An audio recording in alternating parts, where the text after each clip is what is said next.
this. Yes, this na term for all Salon people and them paddy them. Sarah Jem Media will be bringing you a variety of programs ranging from documentaries to discussions, interviews, news, views, sports and entertainment.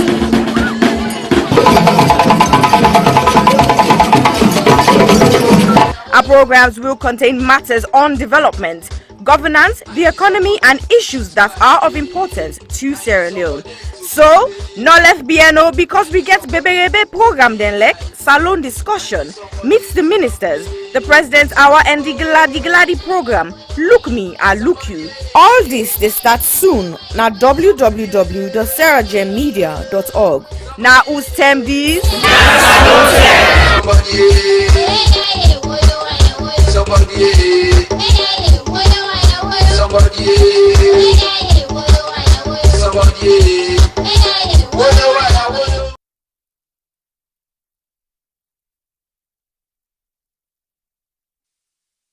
Silverstone Beats.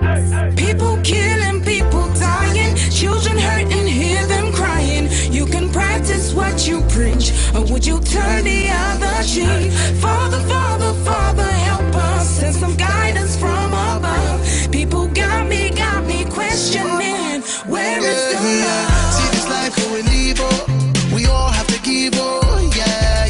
Cause all I see is evil, and too much killing of my people, yeah. So let's bless one another, yeah. So let's help one another. I sing again, yeah. What's me, I don't see this kind of thing really happen. This not to be education opportunity. Now in we need, let we learn for the share, not to all time for the greed. You see this life, the live, is it we lose or we know? Stop killing one another, let's stand together, yeah. Stop playing the hero, looking at each other like we're zero. On the block with the sea, money dip and make every day pan free, yeah. Alright, they took our boys, they take our joy, take our joy. This are the times we stop now crime. Don't blind by this life, your future. Stop the stabbing, stop the killing. Let's love one another. Peace. Where is the I see fighting every day, I see dying every day. Why don't we help each other and pave the way for a better life, a life that we all deserve? Instead of killing each other, why don't we preserve? So you wanna be a bad man, he's gonna be a badder man. You got a big knife, he's gonna get a bigger knife. Our people suffered for years in chains. Now we turn on each other, cut for gains. For the ones that send the youth to kill themselves, you pretend to be a father figure but only care for yourself. You are nothing but the flesh of the devil. You're evil, low life on another level. Think about the mothers and the pain they go through. You don't care for these kids, they mean nothing to you. But karma only knows the boomerang maneuver. One day the green reaper will be your remover. They said of the range ranting of some sanctimonious food is as poetic verses, ruminate a prophecy given to a sentient dude. So I say it's at ease for you to listen and deduce the wisdom that's gonna liberate and galvanize you. Under the sun ain't nothing new, that for black and black crimes and breaking news. Under the sun ain't nothing new. You gotta stand up for what you believe in. Gotta stand up for what is right. Cause if you got me, then I've got you too. Regardless of what you've been through, even when you're feeling new. Where is the Do this if we try. There's no time to waste your time. Together forever, whatever the weather. Us as a unit working together. See, I did not London, but me heart still at home. God don't lift me up, but me heart still at ground. You will never go far if you don't know where you're from. So I don't do it for myself, I'ma do it for the young. Plead to my brothers, let's do it for the youngers. Why spend a bag on a jumper? Back where you're from, people dying with hunger. With people then they suffer. You then I you the bluff, it's copper. You the game need for change, like we not get up. Where's the love? Where's the love, yo? Where's the love? I said, Where is the love? Little youth, let's take time. Stop all the knife and the gun crime. Think of the future, paint that picture. Get a youth in the future. Peace gonna rain on me. Peace gonna rain on me. Yeah. Let's stop the violence. violence and come together. Get rid of knives and guns and bomb, let's be together. With peace and love, golden hope through storm and weather. See what is going on. Where is love? Tell me, how do you feel when you see your brothers and sisters lying down the street helplessly? And what will you do if you die today and find yourself in hell? I want to ask you this. Look inside your eyes and answer me with all the truth. Where you get whose side the love day? When I left. Boku man them get nef. If you live by the nef, you go suffer. You know get sense, you know sabi say nef not for butter. Stabbing guys, yeah that's uncool. When it comes to knives, yeah I'm anti. What happened to fighting guys with your hands, G? When you stab a man, it's not one man you stab. Just remember that you stab a whole family. People killing, people dying, children hurt and hear them crying. You can practice what you preach, or you will turn the other cheek. Father, Father, Father, help us, send some guidance from above. People got me questioning, where is the love? Where is the love? Where is the love? Where is the love? The love, the love. Where is the love? Where is the love? Where is the love? The love, the love.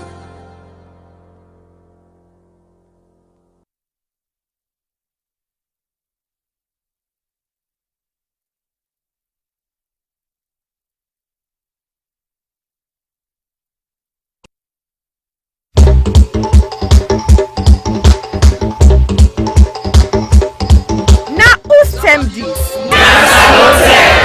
Yes, this na term for all Salon people and them party them.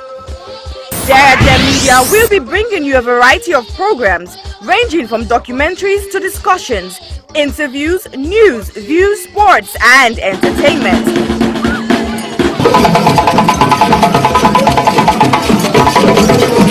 Our programs will contain matters on development, governance, the economy, and issues that are of importance to Sierra Leone. So, no left BNO because we get Bebe program then like Salon discussion, meets the ministers, the president's hour and the Gladi program, Look Me, I Look You. All this they start soon na www.sarahgemmedia.org. Now who's term these?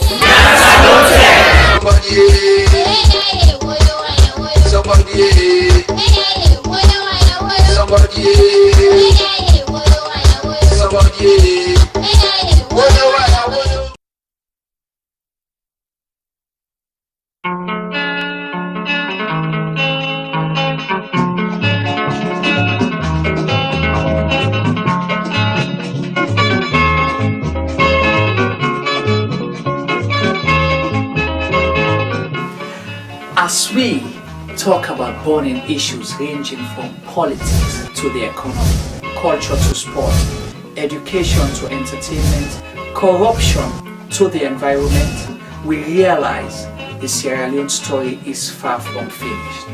So, Sierra Gem Media Production brings you Zoom In. Zooming In is the program that engages everyday people, entrepreneurs, inventors, entertainers, activists, policymakers, and politicians to discuss and debate issues relating to Sierra Leone. Zooming In digs deep into the issues and stories. Zooming In ensures the debate is pushed to another level. Zooming In asks those questions that has never been asked before. So, join me, host Chumaba.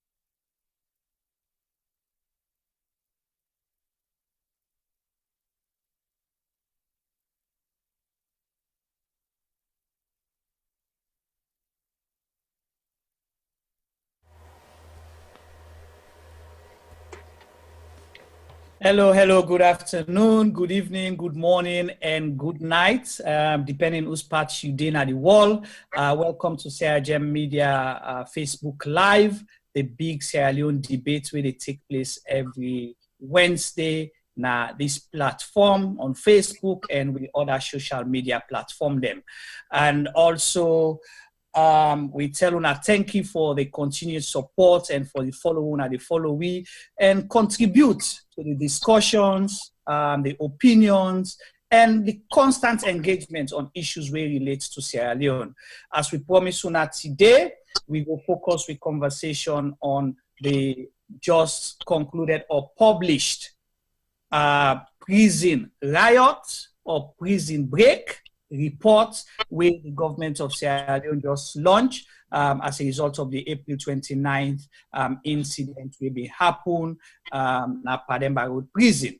So we will come analyze that report today. We get we panelists them. We will help we guide that conversation there. Again, so I will introduce me team to Una. We get Femi Palmer, our technical director. We always they make we look fine, and we dey live to Una. And also Mr. Sylvester T-Boy Duba, commonly known as T-Boy. T-Boy now we creative director, and now we Agba as the one, them big one, then can say now we Edmandis. You know, so now watch and small one. So now they make the decision. If you say program stop till the all things stop. So that's the guy. So now be nice to him. So like I say, and always with a reminder now, we want follow Una engage. Now the chat group, and when we open the phone line, hopefully if you get the opportunity, you can ask your questions, but let's keep it civil, let's keep it clean. The reason being, if we keep it clean, we'll be able for engage more, we'll be able for ask more questions. We don't know that they listen. And so participate, bring your opinion, engage in the conversation, because that's they make this program interesting.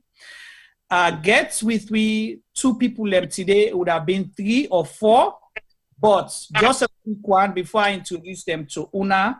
Let her tell Una say the importance of this conversation. We make sure say as always we try to get government through the right ministries or departments them for make sure say them participate. But unfortunately, we contacted the Minister of Information, we sent message to the deputy, but then come back to we say due to prior engagement and plans, they're not able to make this discussion. So we just want to follow on and know say we invited them. And we also reach out to the Director General of Prisons, when I know the head of Pademba Road and all the prisons in the country. But in Sebintel, we say there are protocols and procedures. You know, we get fine talk with them, but until we say everything, then we don't hand them over to Ministry of Information. So they know we able to get clearance or then get permission for do. So we hope say next step, tell them and they'll get themselves in view. Like I say, we get with 2 people, and I also Mr. Chernor Alpha Emba, na a student, PhD student. They presently at the United States here at Northwestern University, as well as he's the editor-in-chief for the Africanist press, where they write on issues relating to Sierra Leone and Africa generally, and he's a published author where he don't write but Ebola na Sierra Leone. He don't write another controversial one. We talk about realism and all of the issues there. So we go ask him for introducing himself. Mr. Ba, please say hello to guest them and we fumble them. Yes, thank you very much. Good evening and good afternoon, and hello to everyone. Thank you very much for having me.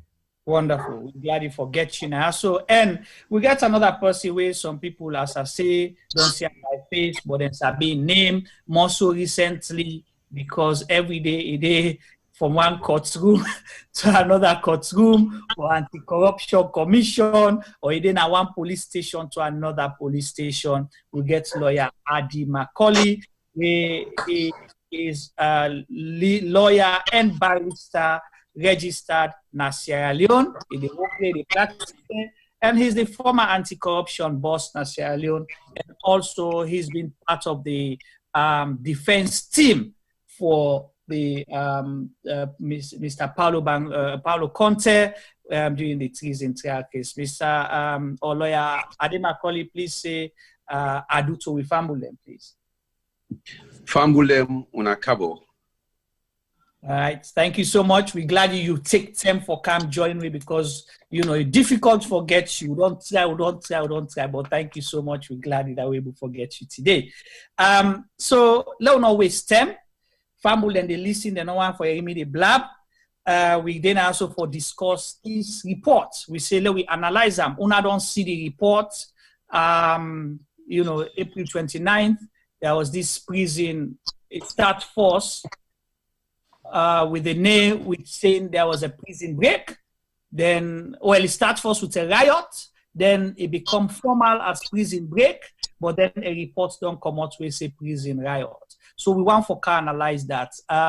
Let me start with Mr. Ade Macauley because you did a tongue day. And we want to know what you want for say. Just generally first on the report we come out. Then we will begin discuss the juice and try to pick the bone from the fish. What do you have to say? Well, basically, this summary, because I know call a report, it's a summary because we don't get the whole report yet. Now, just highlight of the report. And also, I call them a ghost report because when we don't know Uda and Uda begin at this investigation committee, we investigate the incident on the 29th of April 2020 and come out with a report. When we get a ghost panel, whatever report they put, we will call them a ghost report. So I'm very happy for look at this ghost report and see what you can make out of them. Okay, well, when you don't label them already, you call them ghost reports.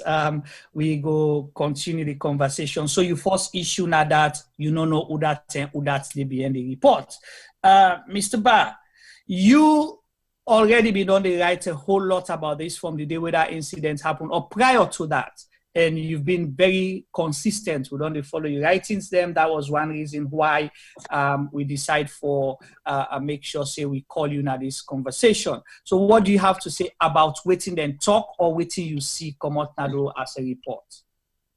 I think I already go support within lawyer Macauley say that this is not to actually what we call a report so far. Now a summary of within the prison service or within the government people things say they for put out to the public regarding what happened. And key things now the fact that they don't increase the number of people who die. Initially we will get the report, the number of people according to them at the initial stages, there may few between 7 to 11. And now we don't come to a point where we talk about, more than 30 people from the government and own perspective, we actually die. But I think the key point for us, we got to establish within this incident we talk about, whether, and that goes to the question of this conversation, whether a riot or a prison break. But regardless of how we decide for column, a prison riot or a prison break, protests can happen at prisons. Protests, they happen any side.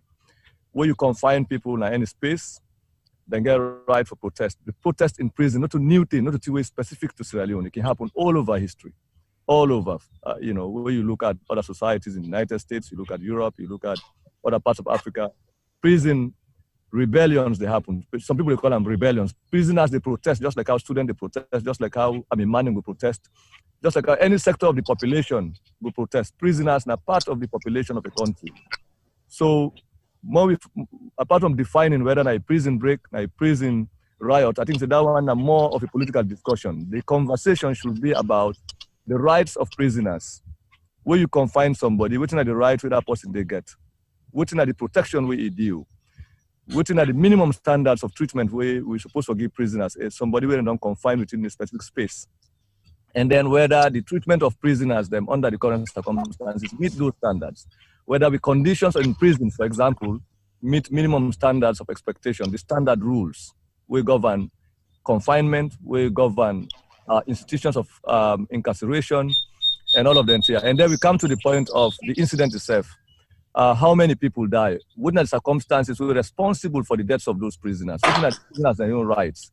and whether the institution that will confine them again, treat them fairly. So a report on a prison incident, a prison massacre, so you get more than 10 people, 20 people die as a result of gun violence, as a result of not prisoners with ammo, as a result of troops of the state, armed police of the state, armed troops of the state, army mandem and soldier mandem combined, invade the prison in the morning hours, and we see images, videos of not only bloodshed, prisoners being murdered in cold blood, but we see people that they shoot live rounds of ammunition into a prison building. Inside this prison, they in flames. So I mean, a number of things. And so a report on that incident for not only talk about the number of people that will die or a summary of that nature, for capture, for example, the conditions of confinement, would lead to this incident, and then whether the response of the state again meet the required standards, whether the government and the government soldier man and the policeman will go kill people in a prison, or we use armed, that kind of brutal ammunition for put down whatever was happening, whether they violate certain laws and principles governing confinement, treatment of prisoners, rights of prisoners. The report not mention any of this. So as far as what we see, so it is nothing close to what we consider a report into an incident will lead to the deaths of citizens, because prisoners are citizens. Right. You know, kill somebody in a prison, now somebody in your Peking, now other person in your family. And apart from that, these are citizens of Sierra Leone. They have rights. The government get responsibility for protect their lives. The fact that they are confined within government care. So government don't only talk about, 30 people died. No, the point is what led to that incident. Okay, all right. So hold on there. All right, thank you so much. You don't broaden the scope. You don't highlight a whole lot of issues. Let's keep the conversation going. And when we're in the chat group, make sure you bring your questions, Cam. We will continue for pose them to panelists them, or, continue for discuss them. So, Mr. Macauley, you highlighted, you said it's a ghost report. Okay. So I don't know, because you then a salon, possibly you then are a better position, for able for Giwi, because like how Mr. Bass say, what led to that incident first? I know so you're not able for no, but just all the news that we hear from that morning to date, because I know you had clients there as well, if I may respectfully ask. So waiting bring we force to this position where we even begin to talk about, say, with there's a report who they can't discuss now. We claim people their life them where government ever accept. Okay, well, I don't feel say I know anything more than waiting una know for now. Okay. But I will say this, just immediately after the incident, or even during the time when the incident did take place, we get a lot of discussions on social media, and we get politicians coming out making wild statements about waiting don't cause the prison riot or break or attempted break, as they be label them that 10 day. Well, I just go through the ghost reports, summary of the ghost report. And one of the things that we really striking is the fact that overcrowding. As we know, each and every prison riot in the world, we don't take place, mostly get to do with overcrowding. So that is one of the issues then where I believe say a legitimate issue. And secondly, that there was an outbreak of COVID, and the restrictions where they take place when you put somebody who is sick inside Pademba would. Of course, say when the COVID start in a salon, so if we come out on social media, mostly Twitter, and ask, say, make they suspend the incarceration of people the way they commit small offenses. It happens, say, this person will get COVID inside Pademba would. Now, 3 million leons, a thief. They refuse and bail, they send and go Pademba wood. As a result of that one day, restrictions then take place. We make the population of prison. We are very restricted in terms of Usa and Usa they go. They were confined to their cells, mostly. Then also, I noticed the report also say one of the other reasons now because of the closure of the sittings of court, and I believe so. I believe so that is right, because most of them prisoners here with on remand where they stand trial. The only time where they get opportunity for see loved ones now where they care and go to court on a weekly basis for go stand and trial. So when you suspend court sittings, and you confine people into the dormitories and prisons. The environment, now one way, the only thing we will come out in a mischief. And that was what we had that day. And also opportunities then they where they be taken away from them. They get what they call a talk shop. A talk shop, now this shop where they give prisoners the money, where their relatives they will come, pay 250,000 at a time, where if the prisoner needs something at the shop, he go the counter against the money when relatives they don't go left for them. But you know, in all of this, one of the central things and way I feel say missing now would that possibly cause the riot way. No, they within prison. Don't forget that the wife of retired Major Alfred Palu Conte, as at the talk, they stand trial for conspiracy, say, in tie bargain with other people there, for go broke Pademba Road for pulling man come inside it. So if this ghost report, 2 pages were printed, don't clearly come out and be very silent about that day, I believe say it is high time.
COVID or positive of COVID in the prison, okay? Then overcrowding did not happen overnight or after the riot. So my question is, how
this mass killing of prisoners at Pademba Road in broad daylight by members of the Presidential Guard, by members of the elite guard of the president, and also senior police officers and under the watchful eyes of ministers and all that, not ever happen in a saloon. We don't get war. We don't get the release of political prisoners in the 1990s during the war, we rebel and conflict on January 6th and all that. But we not witness this kind of execution of prisoners. We also see after the incident, the interrogation, the brutal way in which people then went up, officers of the police force and the military, been chained prisoners in handcuffs, and then they in blood, and they were being interrogated. So the question here is, this thing when I call report, it not capture any, offer we an understanding of what will lead to this incident. And the question then, why, what are they actually trying to hide? Why are they trying to prevent the people of Sierra Leone from knowing exactly what happened at Pademba Road on that April 29th, and one? Secondly, why this coincidence of this event happening at a time when we get a high-profile supposed treason trial happening, where you get senior political or members of the opposition in detention, okay? Then not only that, we don't get accusation, as Mr. Macauley underlined, say a wife of one of these political detainees was involved, supposedly accused of having participated in processes for release in man from detention, okay?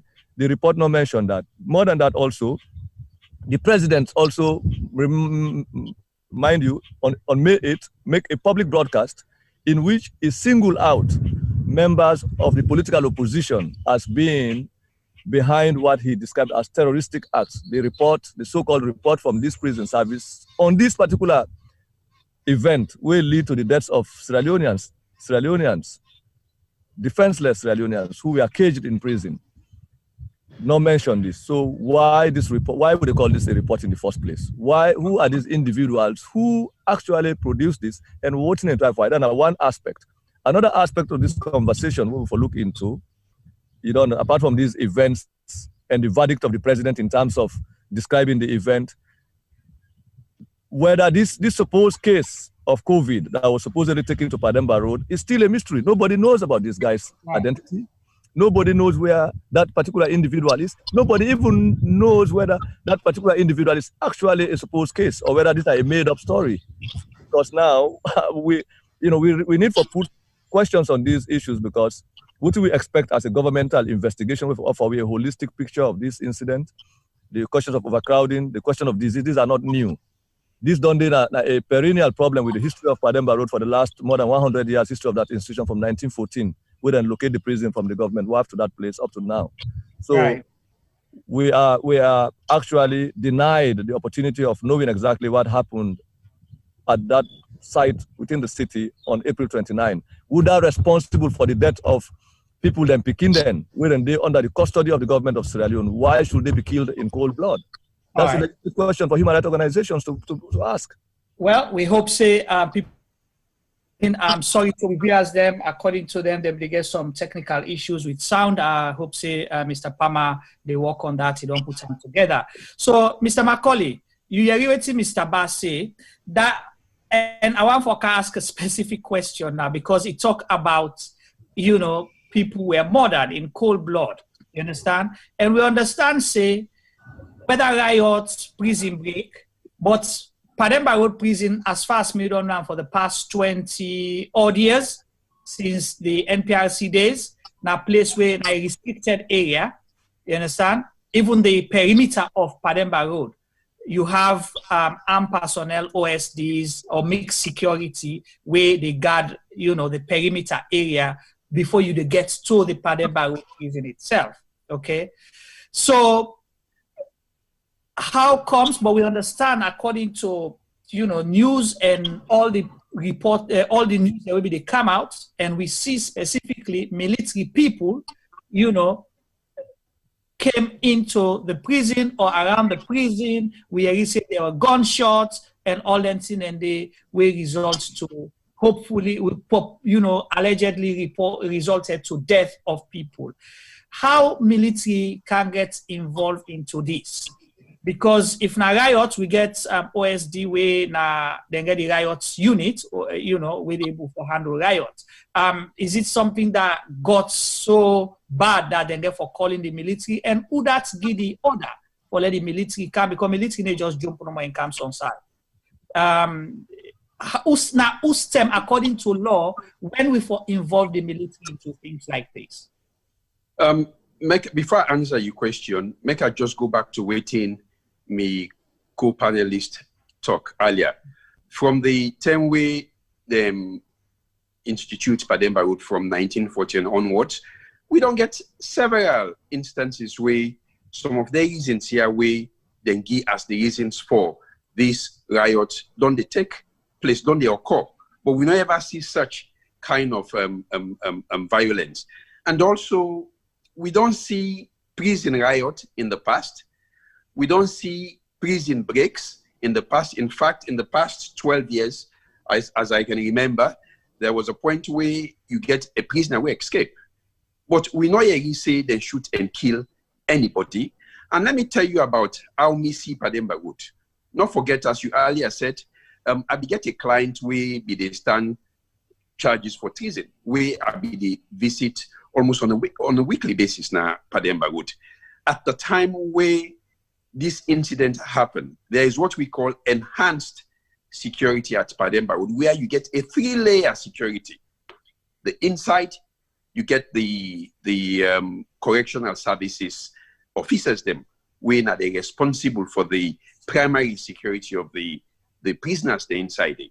Then outside of the perimeter fence of the prisons, you get the OSDs, the winner auxiliary armed personnel to the Sierra Leone police force. They're well armed. And just outside of that, they also get military personnel. In fact, whenever you see soldierman and policeman, they work out together, the assumption is that the president don't invoke what we called military aid to civilian power, which they call MACP. So as far as we're concerned, there was a MACP in place for the security of Pademba Road. So now, as the report said, there was a riot. Usai prisoners, the day inside, they holler, they throw objects. But the report not tell we say, them prisoner they get arms and ammunition inside the way they shoot at security forces or correctional services forces. And in fact, the report also say initially they use tear gas for suppress the riot. They're not able to use for suppress the riots through tear gas. So armed personnel, because they not tell you this armed personnel, whether an OSD or a soldier man, but we all see the clips them. We are people of the world. We see the clips them on WhatsApp and other social media platforms where we see police and soldier man, they fire live round into a crowded prison. That is premeditated murder, unless otherwise justifiable. It is. And when you look at the Constitution specifically, Section 16, everybody gets a right to life, except you execute an order of a court. For example, the death sentence. Then also the Constitution gives you instances where, you know, in the process of law enforcement, you can kill. But was it a reasonable force used? 31 people died. That was murder. It was a massacre, as Mr. Ba said. I mean, this report not say anything, but what actually happened. And you know what? The prison cannot come out and say they don't put together a report. How can you be a judge in your own case? We are basically here asking for an investigation of what happened at the central prisons.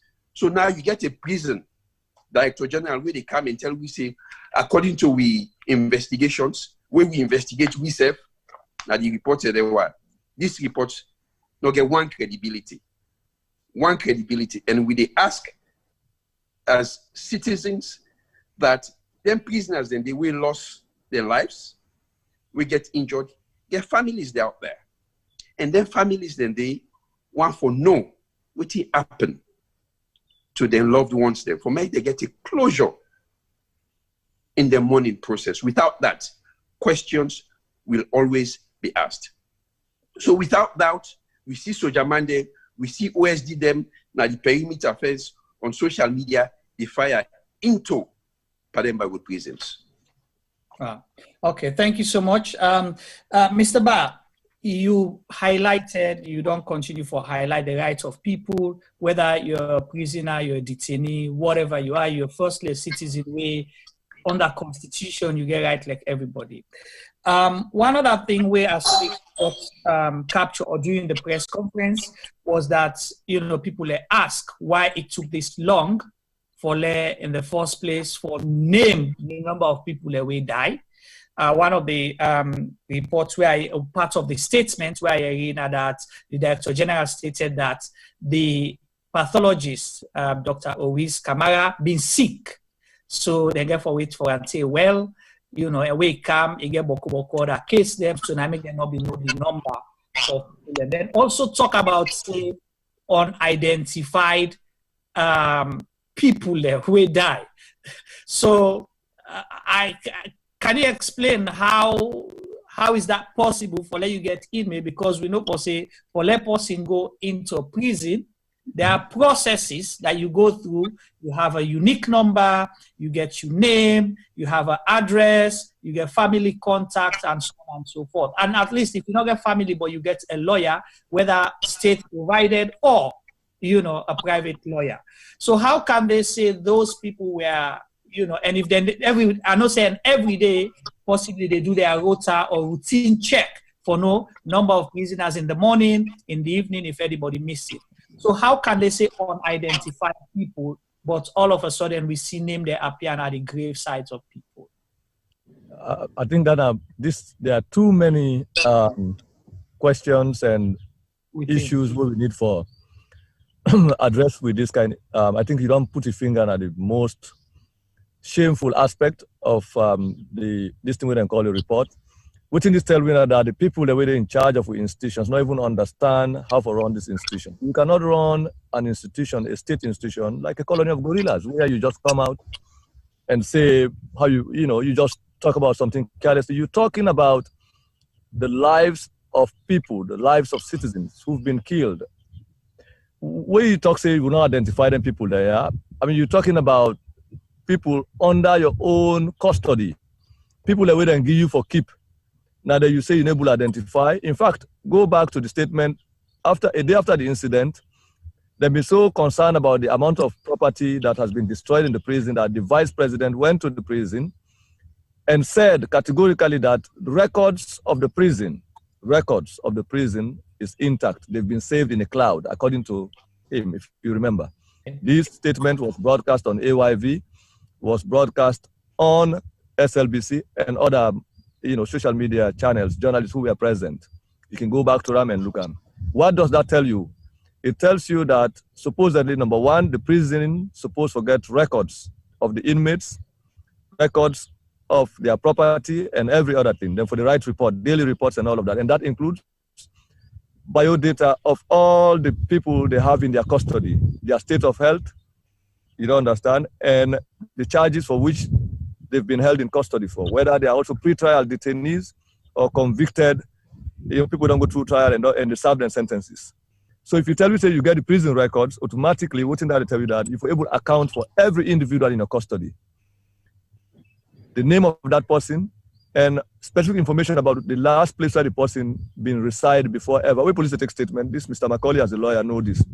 Then we'll get all this information, your occupation, your religion, you understand, your age, your place of residence. All of these should constitute part of the folio, the record for every detainee, whether they are pre-trial detainee or convicted detainees already. So when you come out and tell you, say you cannot identify these people, it tells us you have no business being head of that institution in the first place. Who made you head of that institution? What qualifies you to be in charge? So that tells you these people don't even know their responsibility and then they don't even know what they put them in charge of. I mean, that kind of individual who cannot identify, give us specific information about individuals placed in their custody, will now tell us they have a report that summarizes or explains to the people of Sierra Leone what actually happened. That's a shame. So we therefore go back, as Mr. Macauley say, we have to go back and demand, every citizen must demand an independent, not government, independent investigation into what happened at that prison. And that investigation will take into consideration the circumstances will lead to this fatal incident and for establish the reasons for the murder of citizens placed in the custody of the government of Sierra Leone. And not only that, who are the people who are responsible for that particular incident? Who killed those people? And again, apart from everybody get right for protest, we in confinement, you can go on a hunger strike. Prisoners go on a hunger strike, they have that. Then they protest. But then for make you take armed people, go to the prison and kill people and also chain prisoners, interrogate them in blood, that is beyond the ordinary. At this time, in this age, 21st century, for make a government allow that to happen and then say people and don't go bury them without them being properly identified by their own relatives. That is beyond the imagination, beyond the thinking of beyond. I mean, every right thinking person go find it difficult to put a sense and a finger to the rationale behind that particular action. So the people have to demand an independent investigation into this situation, one that will establish not only the causes of this incident, but the people who are responsible, who could be held or who should be held responsible for the murder of citizens who've been placed under the custody of the government of Sierra Leone. And there are rules governing confinement. The lawyer here might speak to those issues, but I know basic principles, the Mandela principles and all of those will govern under which circumstances for detain a prisoner, the conditions of confinement, their rights and the responsibility of the government. And it deals with issues of even diet, which are the kind of food we're entitled to, what kind of health care we're entitled to, those conditions. And Pademba Road, with all today by the so-called statement report of this prisons department, by every indication, not meet any of those rules, let alone now this question of mass murder of prisoners under your detention, and now you are saying you can't identify them, and you think that we will just brush out. It's a serious situation, a serious issue of international concern. It's about the question of the violation of the rights of people, the mass murder of people in detention. It's not something you take lightly. It's a very serious issue. And we're talking about not one person or two people. We're talking about, from the government's own account, over 30 people. An independent account will tell you, say, there are more than 48, there are more than 50, there are more than 68 people. Where do we stand on this question? Right. When the government cannot even account for the people, they can't even tell us the identity of these people, and then dismiss her? What are they talking about? Right. All right. Thank you so much, Mr. Ba and Mr. Macauley. We will come back to Najisno. Let's go to Mr. Duba and see if we get questions then from the chat group. And viewers, don't forget, we come open the phone lines. Get ready. We'll post the number for you ask you questions them as we advance the conversation. Mr. Duba, any questions out there? Or there's been a lot of comments and statements being made. Since we can get some breaking communication, I lost one or two direct questions, I guess. But notwithstanding that, one of the main questions we come at the other group, they ask, say, what is the possibility of having an independent commission of inquiry based on the fact that it can go alongside EON apart from government involvement, when that's as to say everybody they ask for? And there's been a lot of statements supporting Mr. Macauley and Mr. Ba's comments on the issue. And also people are asking, how comes they have records of properties, but they cannot have records of people's lives? Yeah, I see somebody said they get a record of rice, but they're not getting record. So the question is just being based on the support of what Mr. Ba and Mr. Macauley are saying. But there is a lot of comments and statements being made instead of questions. So I still encourage people in the chat line for ask direct questions. I'm not saying your comments and statements are all good, but one main question we have easily come out basically on is an independent inquiry based on the fact that this is not a report where officers then they report on themselves. Is not really a straightforward report, because I cannot say anything about myself that is going to compromise me. I will talk on behalf of myself. So basically, people are asking for independent inquiry in this issue. Okay. All right. So, Mr. Macauley, you want to weigh in on that quickly before we continue? While should they wait for, they can't get the phone line open just now? Okay. This person asked a very important question. You say, what is the possibility of having an independent commission of inquiry on this? Mm-hmm. First of all, and I hope, say, the Director General of Prisons, they listen, and they listen carefully. Because I just want to point out to the law, waiting for do when such incidents happen in a prison. You know, I don't do my research. There is a law where we call Coroner's Act, Cap 9 of the laws of Sierra Leone, where basically Section 10 of the Coroner's Act say, the side note read, inquest on prisoners and lunatics. That is, people that are within locked in a prison and people that are within a mental home. Mm-hmm. Upon the death of any prisoner or of any lunatic confined in a mental hospital, the gaoler or keeper of any gaol, penitentiary, prison, or mental hospital in which such prisoner or lunatic dies shall, I emphasize, shall immediately give notice thereof to the coroner of the district in which the death has taken place, and such coroner shall forthwith hold an inquest upon the body where death has taken place in the protectorate, but no prisoner shall be a juror on such an inquest. So basically what they say is, when a prisoner or somebody will get problem with it die in a prison or mental home, the person who is in charge of that mental home day or that prison day for immediately inform the coroner for institute an inquest for look into the circumstances where surround that prisoner or that lunatic person day in that one. And I shall say, from this report, nothing like that no happen. And of course, media and saloon, I know one day in a radio or television or by any notice say the people that were responsible don't institute an inquest for looking into the circumstances where 30 prisoners then die, where the circumstances still cannot be explained. And further, immediately after this, the inquest, under Section 148 and 9 of the Constitution of Sierra Leone, 1991, the president can appoint an independent public commissions of inquiry. In fact, now for them kind here, we they get commissions of inquiry for. I'll give you an example. During the riot, I believe 11 or 10 years ago, Nakwedu Holdings, where people died. There was a commission of inquiry. You beget a commission of inquiry for that paramount chieftaincy violence will be take place in Atonkolimba. It was the Shiasmo, it was the late Justice Fofana Commission of Inquiry. We also get the Adelaide Showers Commission of Inquiry on the trafficking and adoption scandal. So I don't see any reason why we not forget a commission of inquiry on a massacre like this, where 30 souls, prisoners there, were vulnerable, where they under the protection of the state, then die.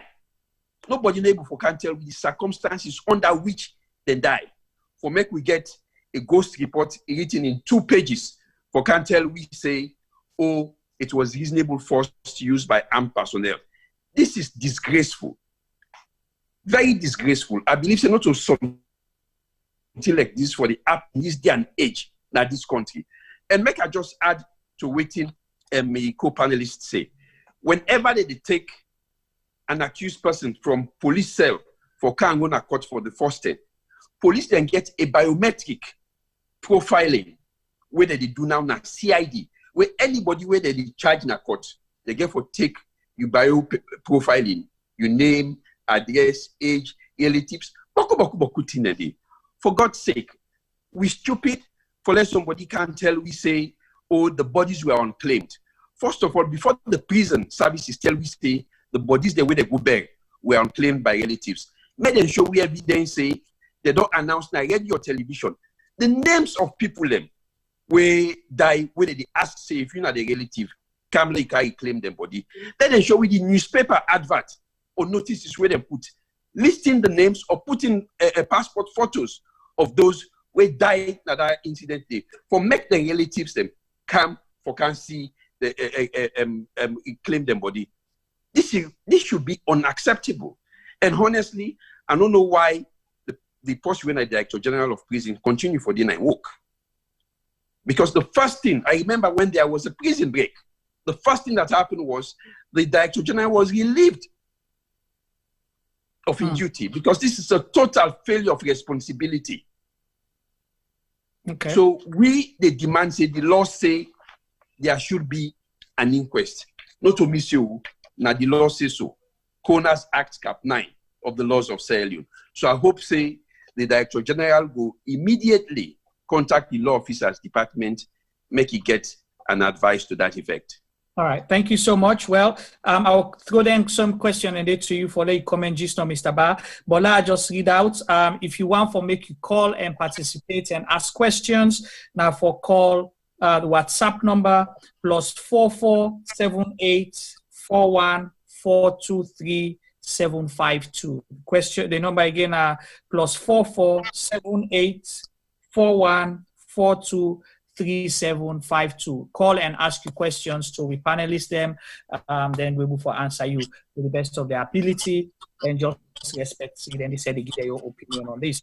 Mr. Ba, you don't hear some of the comments and questions. It ain't in line with exactly what you don't begin to talk about, not far from the ask of everyone. But the question I go ask, Mr. Macauley mentioned, say the Director General for contact the law officers department or something for advice and for institute an independent inquiry. But the prison system is under the supervision of a government line ministry where I'm not sure say, I don't know how things then they play under whether they get able independently take upon itself or go ask them question and they honor in line ministry supposed for do that. But my question, if the government they illegally or they drag foot, what can citizens or civil society do to make sure they encourage or hold governments to account for institutes such independent inquiry? Yeah, I think that's the question. What do we mean by an independent inquiry? Mr. Macauley rightly talked about the obligation on the part of the government for investigate, the death in custody of any inmate, and not to just this is not a new thing. In 1917, 1918, between 1918 up to 1921, if you look at the prison records, prison reports in Sierra Leone, then we get mass deaths of prisoners, illness, people them they sick in a prison, they die, and at the very Pademba road they talk about so. The colonial government then institute a commission, an investigation to the ongoing deaths of prisoners. So then bring in, apart from just the law, people were in charge of legislation at the time, but then bring in doctors, medical doctors for examining from Liverpool, University of Liverpool's medical school. When they investigate and find out, say, it got to do with the dietary pattern at the prison. So that lead to recommendations for changes in the food and other, dietary, how they feed the prisoners them. So why they put that as a historical reference? I would talk say the death in prison of any prisoner bring upon the government with in charge an obligation for investigating the circumstances will lead to the death. But here, in this case, we're talking about the mass killing of prisoners by security forces of the state. Okay, when I talk about that legislation is basically speaking to death in custody in circumstances we not even tend to know about or we're hidden from the public gaze. But here we're talking about in the full gaze of the public, inside television camera, broadcast live to the world, police officers and military men killing prisoners in the circumstances where fire in at the prison. Because when you have a fire incident, you see smoke in a prison, what do you expect prisoners to do? They might try to come out. The responsibility of the prison services now for fend rescue teams where for pull people out of because you have a building on fire, you have smoke, carbon monoxide oozing out, and then you have armed men surrounding the prison and firing live rounds of ammunition and tear gas into that prison. You don't understand. That's a horrible, like war scene you talk about. So basically, that go beyond even the obligation on the part of the government for investigate, but citizens get the right for press for an independent investigation outside of the confines of the government. We get Prison Watch as an example, as a civil society organization where can always monitor conditions in prison, condition of prisoners. We get other human rights organizations, Human Rights Watch, other international, the United Nations, other different organizations where citizens can impress upon the government of Sierra Leone the need for an independent investigation separate from the obligation on the part of the government for do their own internal introspection, why they fail for provide protection, effective protection for people in detention. There are international legislations, international conventions for which Sierra Leone is a party to, where subject the country and the government of Sierra Leone under minimum standards where govern the treatment of prisoners. Have they violated those obligations and waiting at the recourse? One way we can do this is to impress upon international organizations from the African Union level, the ECOWAS level, and United Nations level, and other human rights organizations, Human Rights Watch, Amnesty International, and all these groups of organizations who are responsible for the protection of citizens and for find out exactly whether the government of Sierra Leone don't fail in the international obligation for provide protection and security for people in their detention, and then what kind of international legislation or obligation conventions where the government don't violate as a consequence thereof. Okay. That's separate from the obligation on the part of the government based on national legislation for impress upon them the need for investigate, as Macauley mentioned, the death of any prisoner in their custody. This we are talking about the mass killing of prisoners. Right. Which is also a death, but is one that was witnessed by the public, where armed forces of the state surround the prison, and we are basically, in the name of putting down a supposed riot, don't carry out the mass killing of people above 30. We don't even know the number now. We're just talking about 30 based on official account. What will an independent investigation reveal in terms of the number of deaths in that prison? The number, as far as we're concerned now, government cannot even tell us it was 30 people because they cannot even talk about the identities of these people. They don't know. Right. So how can we trust even the numbers where they give us the number of casualties in the prison? Right. So for us, it goes beyond just a commission of inquiry set up by government. It goes beyond what other alternatives do citizens have to press upon the government the need for investigate this issue and also hold people accountable for the mass killing of people in government's custody. All right. Okay. Thank you so much. Mr. Palmer, do we have any question? Or call out the line? No caller yet. There is a question here, Mr. Dugba, where I see. I will pick up from you. This directed to Mr. Macauley. The person asked, say, Mr. Macauley, does the prison crime reach the threshold of International Criminal Court? So the person framed the question at the chat group. Well, human rights abuses generally attract the ICC, the jurisdiction, no doubt about it. Whether now in the process of war, rioting, USAI, you get a set of people that deliberately kill people then. Where it be say probably now an agent of the state. It is one particular case where the International Criminal Court will get jurisdiction for. Yes, certainly. But it is interesting to note that the Ghost Report summary say 16 of the 30 inmates we die of blunt force. Blunt force basically means they take solid objects and whap you with them. So now, how we go know as a public and the loved ones them, how this come about if we not institute an independent public inquiry into what happened? But as I say, under Section 10 of the Coroner's Act, there is an obligation on the part of the Director General of Prisons for inform an appointed coroner who will come and carry out an inquest into what happened will lead to the slaughter of 30 unarmed inmates them na the central security prison at Pademba Road. Okay. Whilst I want to ask you another question. This one is specific because, during the course of the conversation and the report or previous, reports them, where the official report not mentioned, like you highlighted, you get a client there, but the client and family member was kind of implicated. In that case, they go on.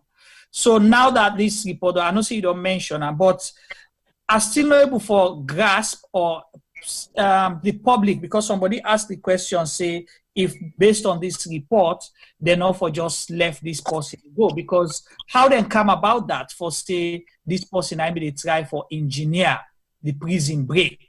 That was after there was an interview by the Minister of Information where acknowledged say it was just a riot, people are angry. How it turned from that riot being angry citizens to a lady engineering together with other people and for free somebody will not be your client. How do you take that and how your clients have taken that? Well, first of all, I wish I be know how they come about for manufacture that kind of evidence.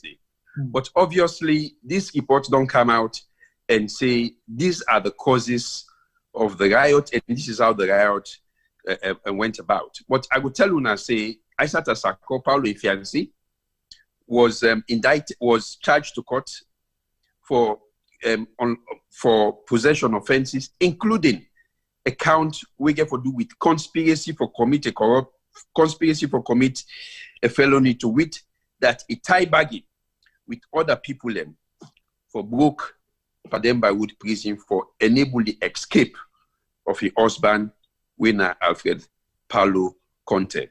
Interestingly, it don't take court more than 8 weeks now. They're not bringing any witness for can talk about how this woman conspired with the prisoner the way they inside Pademba Wood prison for broke. Open the door for let a man run common do. Not a single witness has come to court. In fact, that particular case, now just one witness don't come to court. We can tender certain items of exhibit. After that, every time when the matter come up in court, either the prosecutor nor they show up and they get cause for adjourn the matter. Just about 6 or 7 adjournments that don't take place now. Where every day it costs that lady quite a lot in terms of not forgetting it be in a custody for over 30 days without charge. Eventually, for this same issue, not for other thing, but this same issue. Well, as I say, then charge them with 3 counts: 2 for unlawful possession of ammunition, then also including this conspiracy for go free man. Obviously, when they go na the old suicide Alfred Paulo Conte they go see bullets them where they for this gun way Alfred Paulo Conte be the stand trial for. Well, the police then say, well, since the woman at the OC a day, instead they charge her for possession. So they charge her for possession. And in addition to that, to make the thing look fearful, say he go tie bagging with prisoner they within inside prison, with other people they don't know, for make them broke Pademba Road for pulling man come inside there. But even though I say this report not get credibility, at least with all waiting there inside there, it shows say that woman not get nothing for do with waiting their accuser for that conspiracy charge.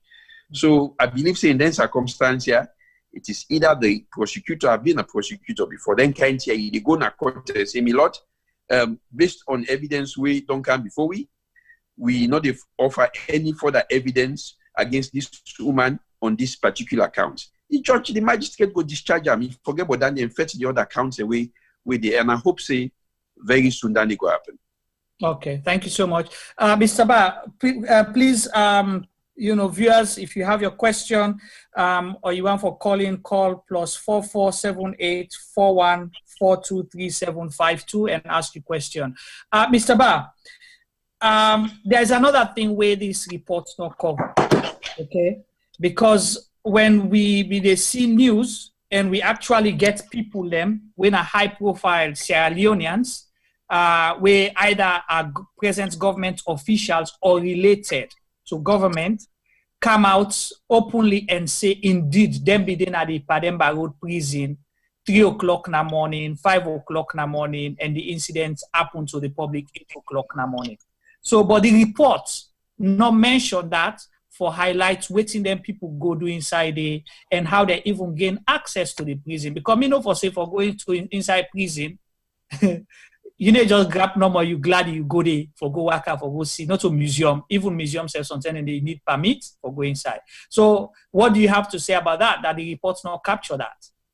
Well, not the whole thing. I think say these people don't take the people of Sierra Leone for granted. Them just feel say everybody in a salon know they think right. Then just don't take say whatever government tell we for believe them and we not get choice. And that make then go produce what they call this report. I mean, if they can tell you say somebody will come out say they don't kill prisoner in a prison, but we not even we never identify and we don't know in identity, we don't know in, I mean, what else you expect from that kind of group of people? Yeah. They are basically not trying to tell the people the actual truth of what actually happened, because you know, we got government ministers, ruling party members and executive members on the scene of a supposed prison riot. I mean, that one day, it's just unimaginable. What were they doing there at the time when the country was under curfew in the first place?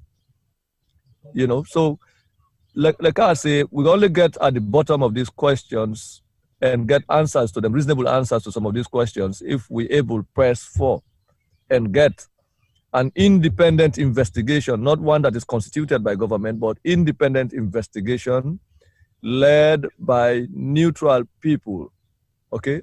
They can be civil society based, but I think say we get the right and obligation for also demand that as citizens, for not only that, from what we know, get at the bottom of this and solve all these questions, but not only that, we owe them to the people where these security forces, police and military, some of them presidential guard officers, or members of the presidential guard killed in a prison, open fire and killed in a prison. And then also we get videos of these people being interrogated in blood. Who would have to do that kind of thing in this age? You tie prisoner, you handcuff him against a pole. And then this prisoner, you show him wound, you get blood. This prisoner they in blood and pain. And then you the interrogator about what happened in a prison. What do you do under such circumstances? You don't even think, say, you get the right and obligation for provide medical care for this supposed suspect, if a suspect. Right. Nothing, but I think they then get this impression, false impression, and lack of understanding of their duties to the point that they feel say anybody with behind prison, not a human being, you're not entitled to any rights. That you can kill the person or not. This person not count. Then forget say anybody behind custody. Now the obligation of the government for protect that person. There are laws governing this situation. Laws and they which alone, both national and international, we put the government of Sierra Leone and anybody where they in charge of these individuals, we oblige them how to protect them people there, including how to even feed them, how to provide them medical care. So you don't go kill them people there in a prison and you just dismiss them just like that because you think they're a prisoner so they're not entitled to any rights. Or on the street you pick them, now homeless people, you pick them up in the street so they cannot be identified because the impression we want for Guinea that this is a rare boy in the street, we then just get in a prison so they don't get addressed. No. These are citizens.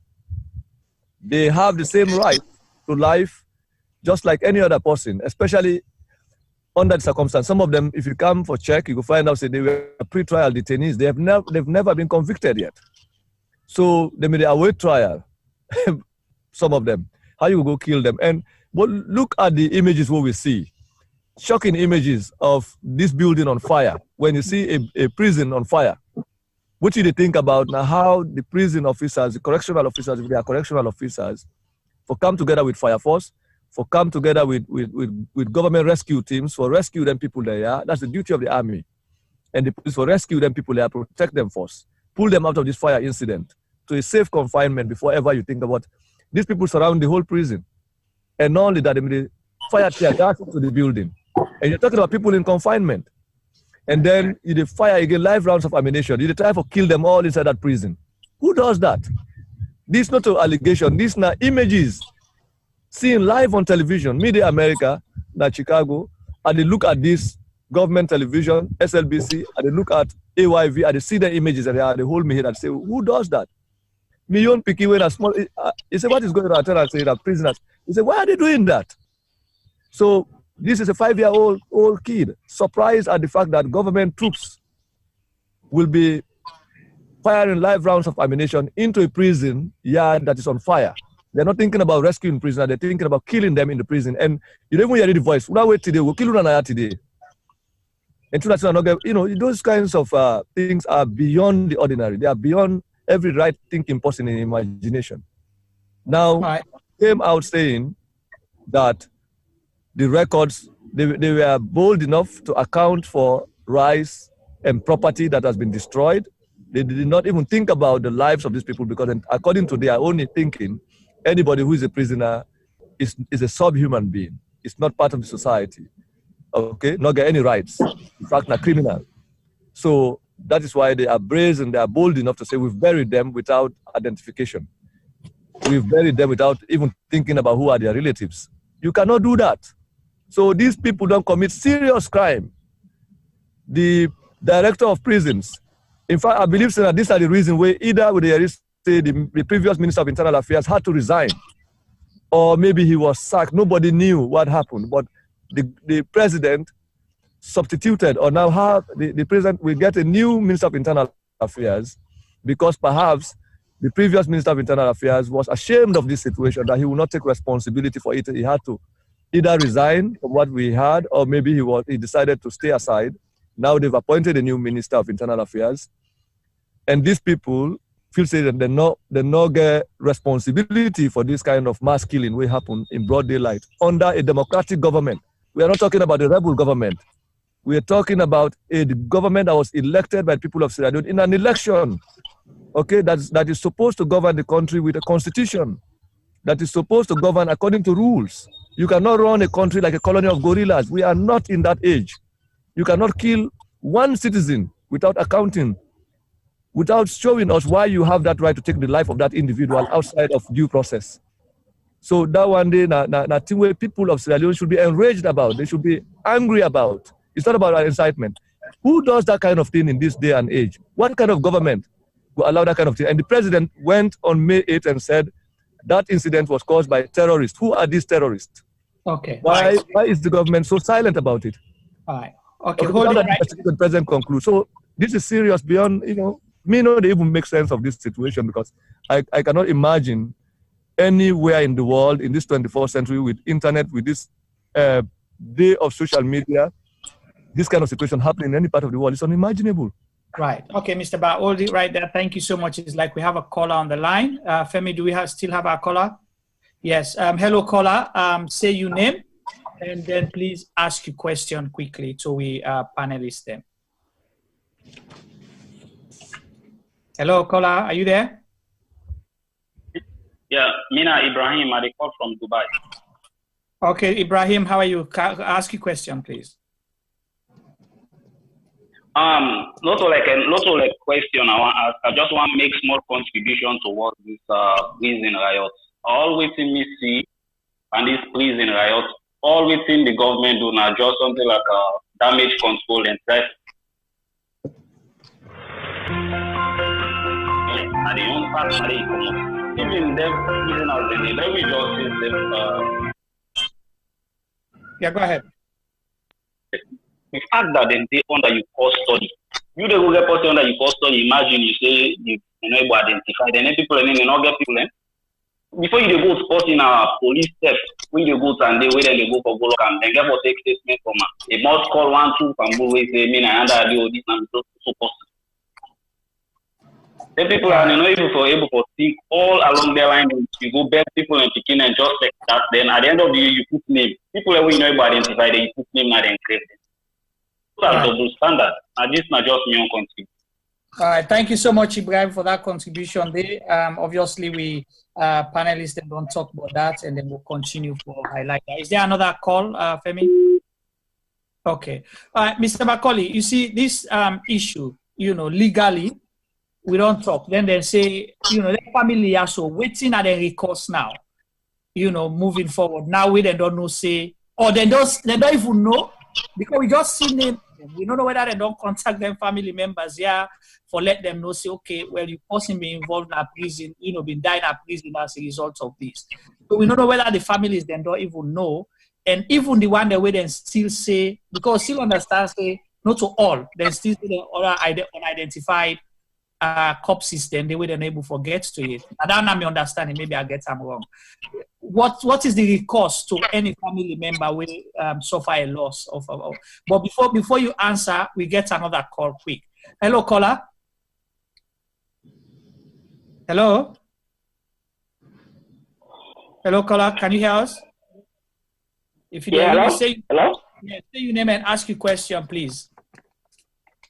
Okay. My name is Salif, right? I get two questions I want to ask. All right. The first question is what's in Mr. Macauley in your next step if this woman hello? Yeah, go ahead. We hear you. Left for listen to you, Seth. Just continue for talk. We hear you. Okay, that's fine.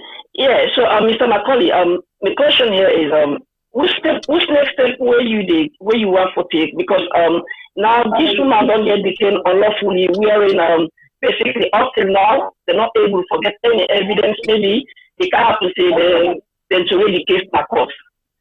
Then to run from the court say, there's no case for answer. So what seems to be in next step? If we want to take this case to the ECOWAS court to make judgment for the woman, then the other question is how we go trust this government the investigation. Now they say that 30 people and die.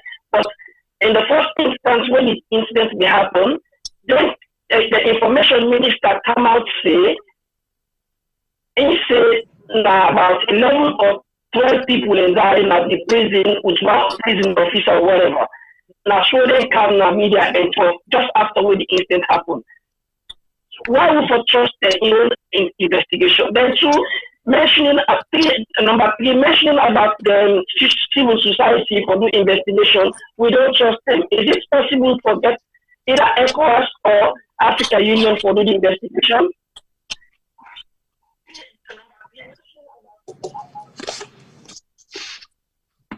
Okay. Kola, are you there?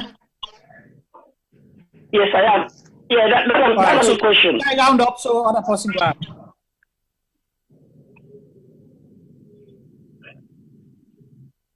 Go ahead. All right. Okay, Mr. Macauley, you don't hear the questions them, and I know say Mr. Baxter go chip in. Go ahead, sir.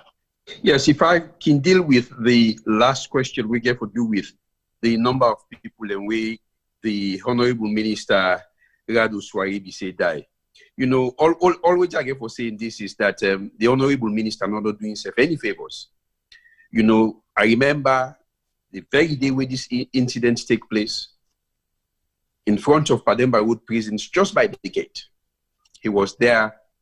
After I don't go inside, don't go survey and see what happened.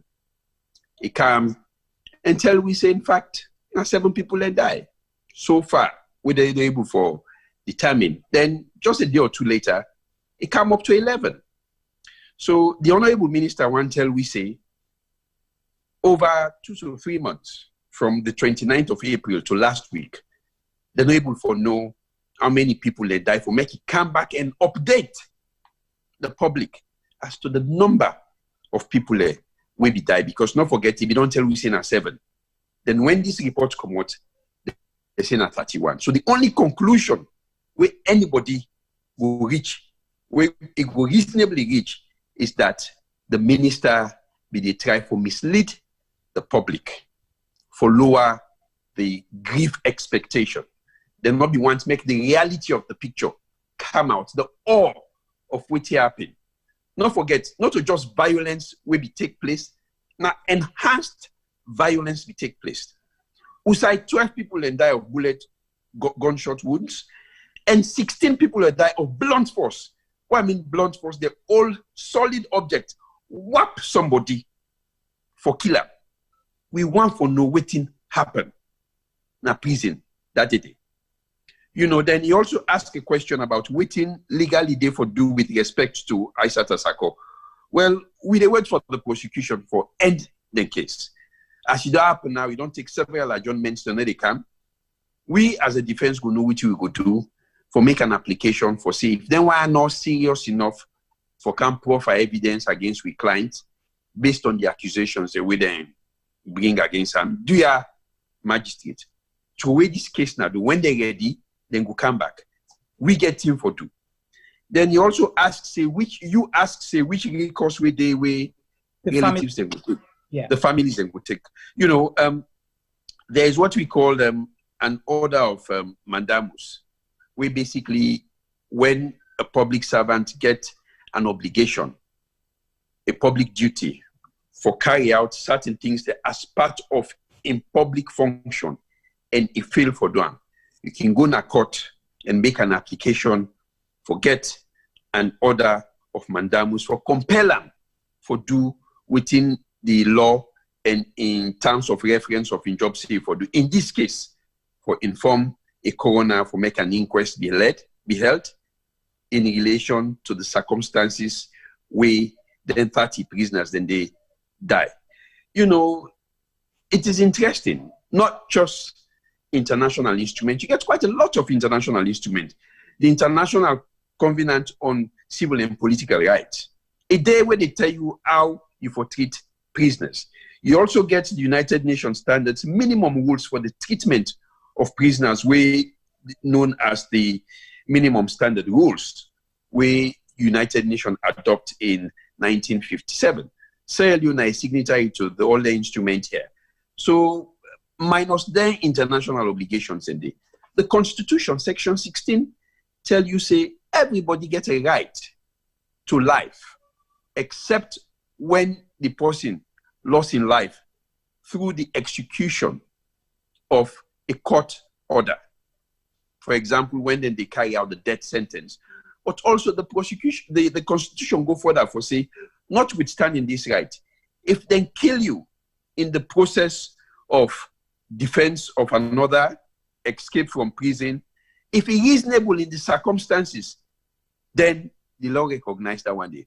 But what thing will determine whether the first way the one that we kill use was reasonable and proportionate to the circumstances and the threat where the public face from them prisoners that they will be there inside under we will not know. And the only way we will know that we get a public, open public inquiry.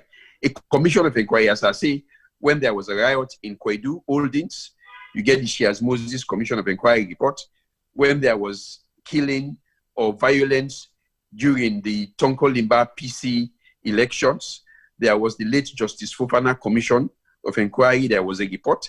When there was a scandal in the adoption and child trafficking, you get the Justice Adile Shawa's report where there was an inquiry into that. So waiting for stop for make, we not get an inquiry for something way even worse past all the other inquiries that we don't take place in the past 12 years, because all the three inquiries are where I don't mention, so take place in the past 12 years. So, in fact, the number of people that we die, not reach, in fact, the Kwedu Holdings are being about 1 or 2 people that we die. But there was a commission of inquiry.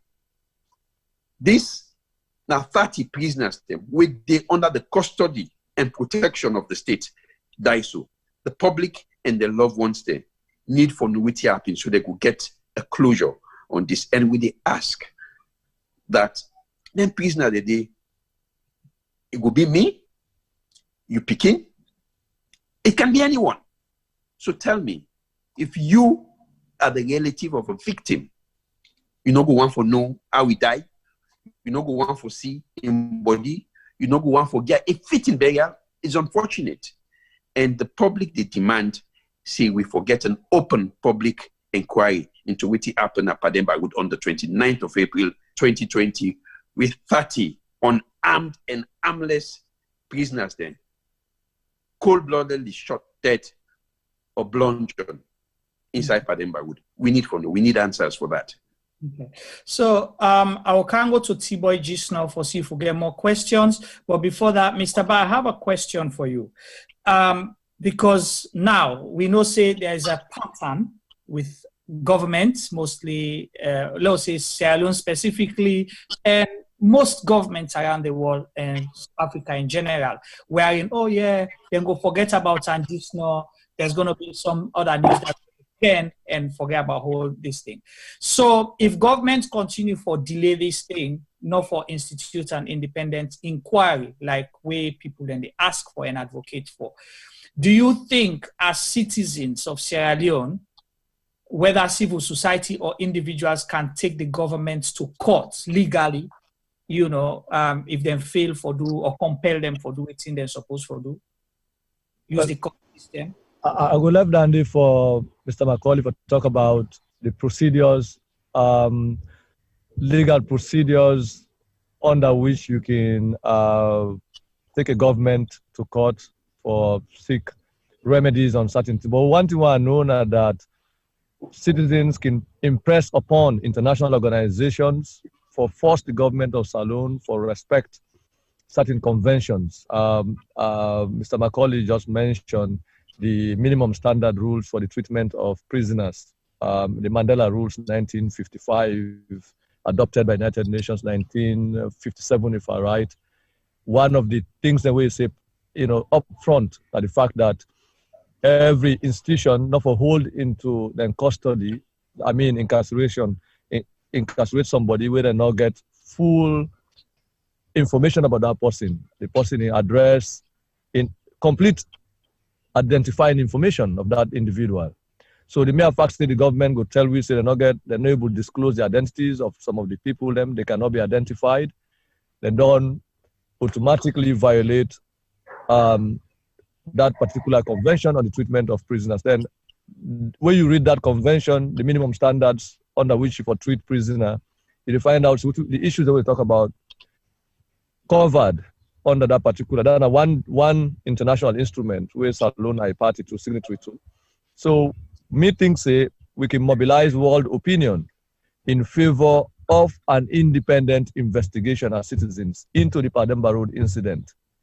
The idea of a commission of inquiry, yes, that one is the obligation of the government for do under the laws of Sierra Leone, as Mr. Macauley mentioned.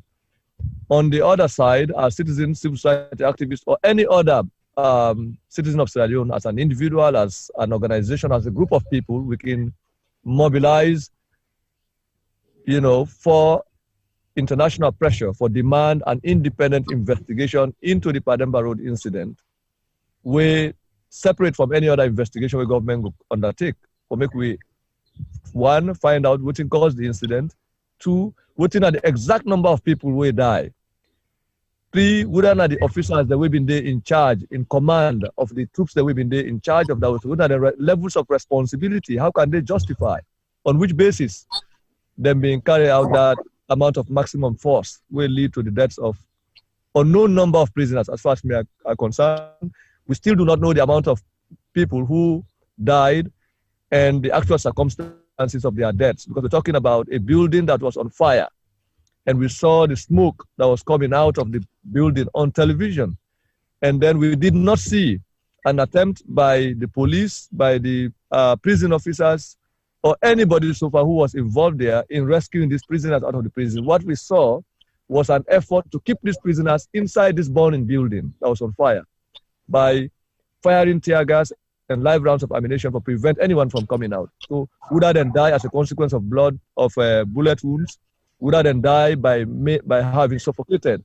Because they might have been suffering from some other medical conditions, considering the overcrowded nature of the prison and all these issues. So we cannot get past these questions just like that. And we owe this not just to the citizens, the prisoners who've been killed, but to their families.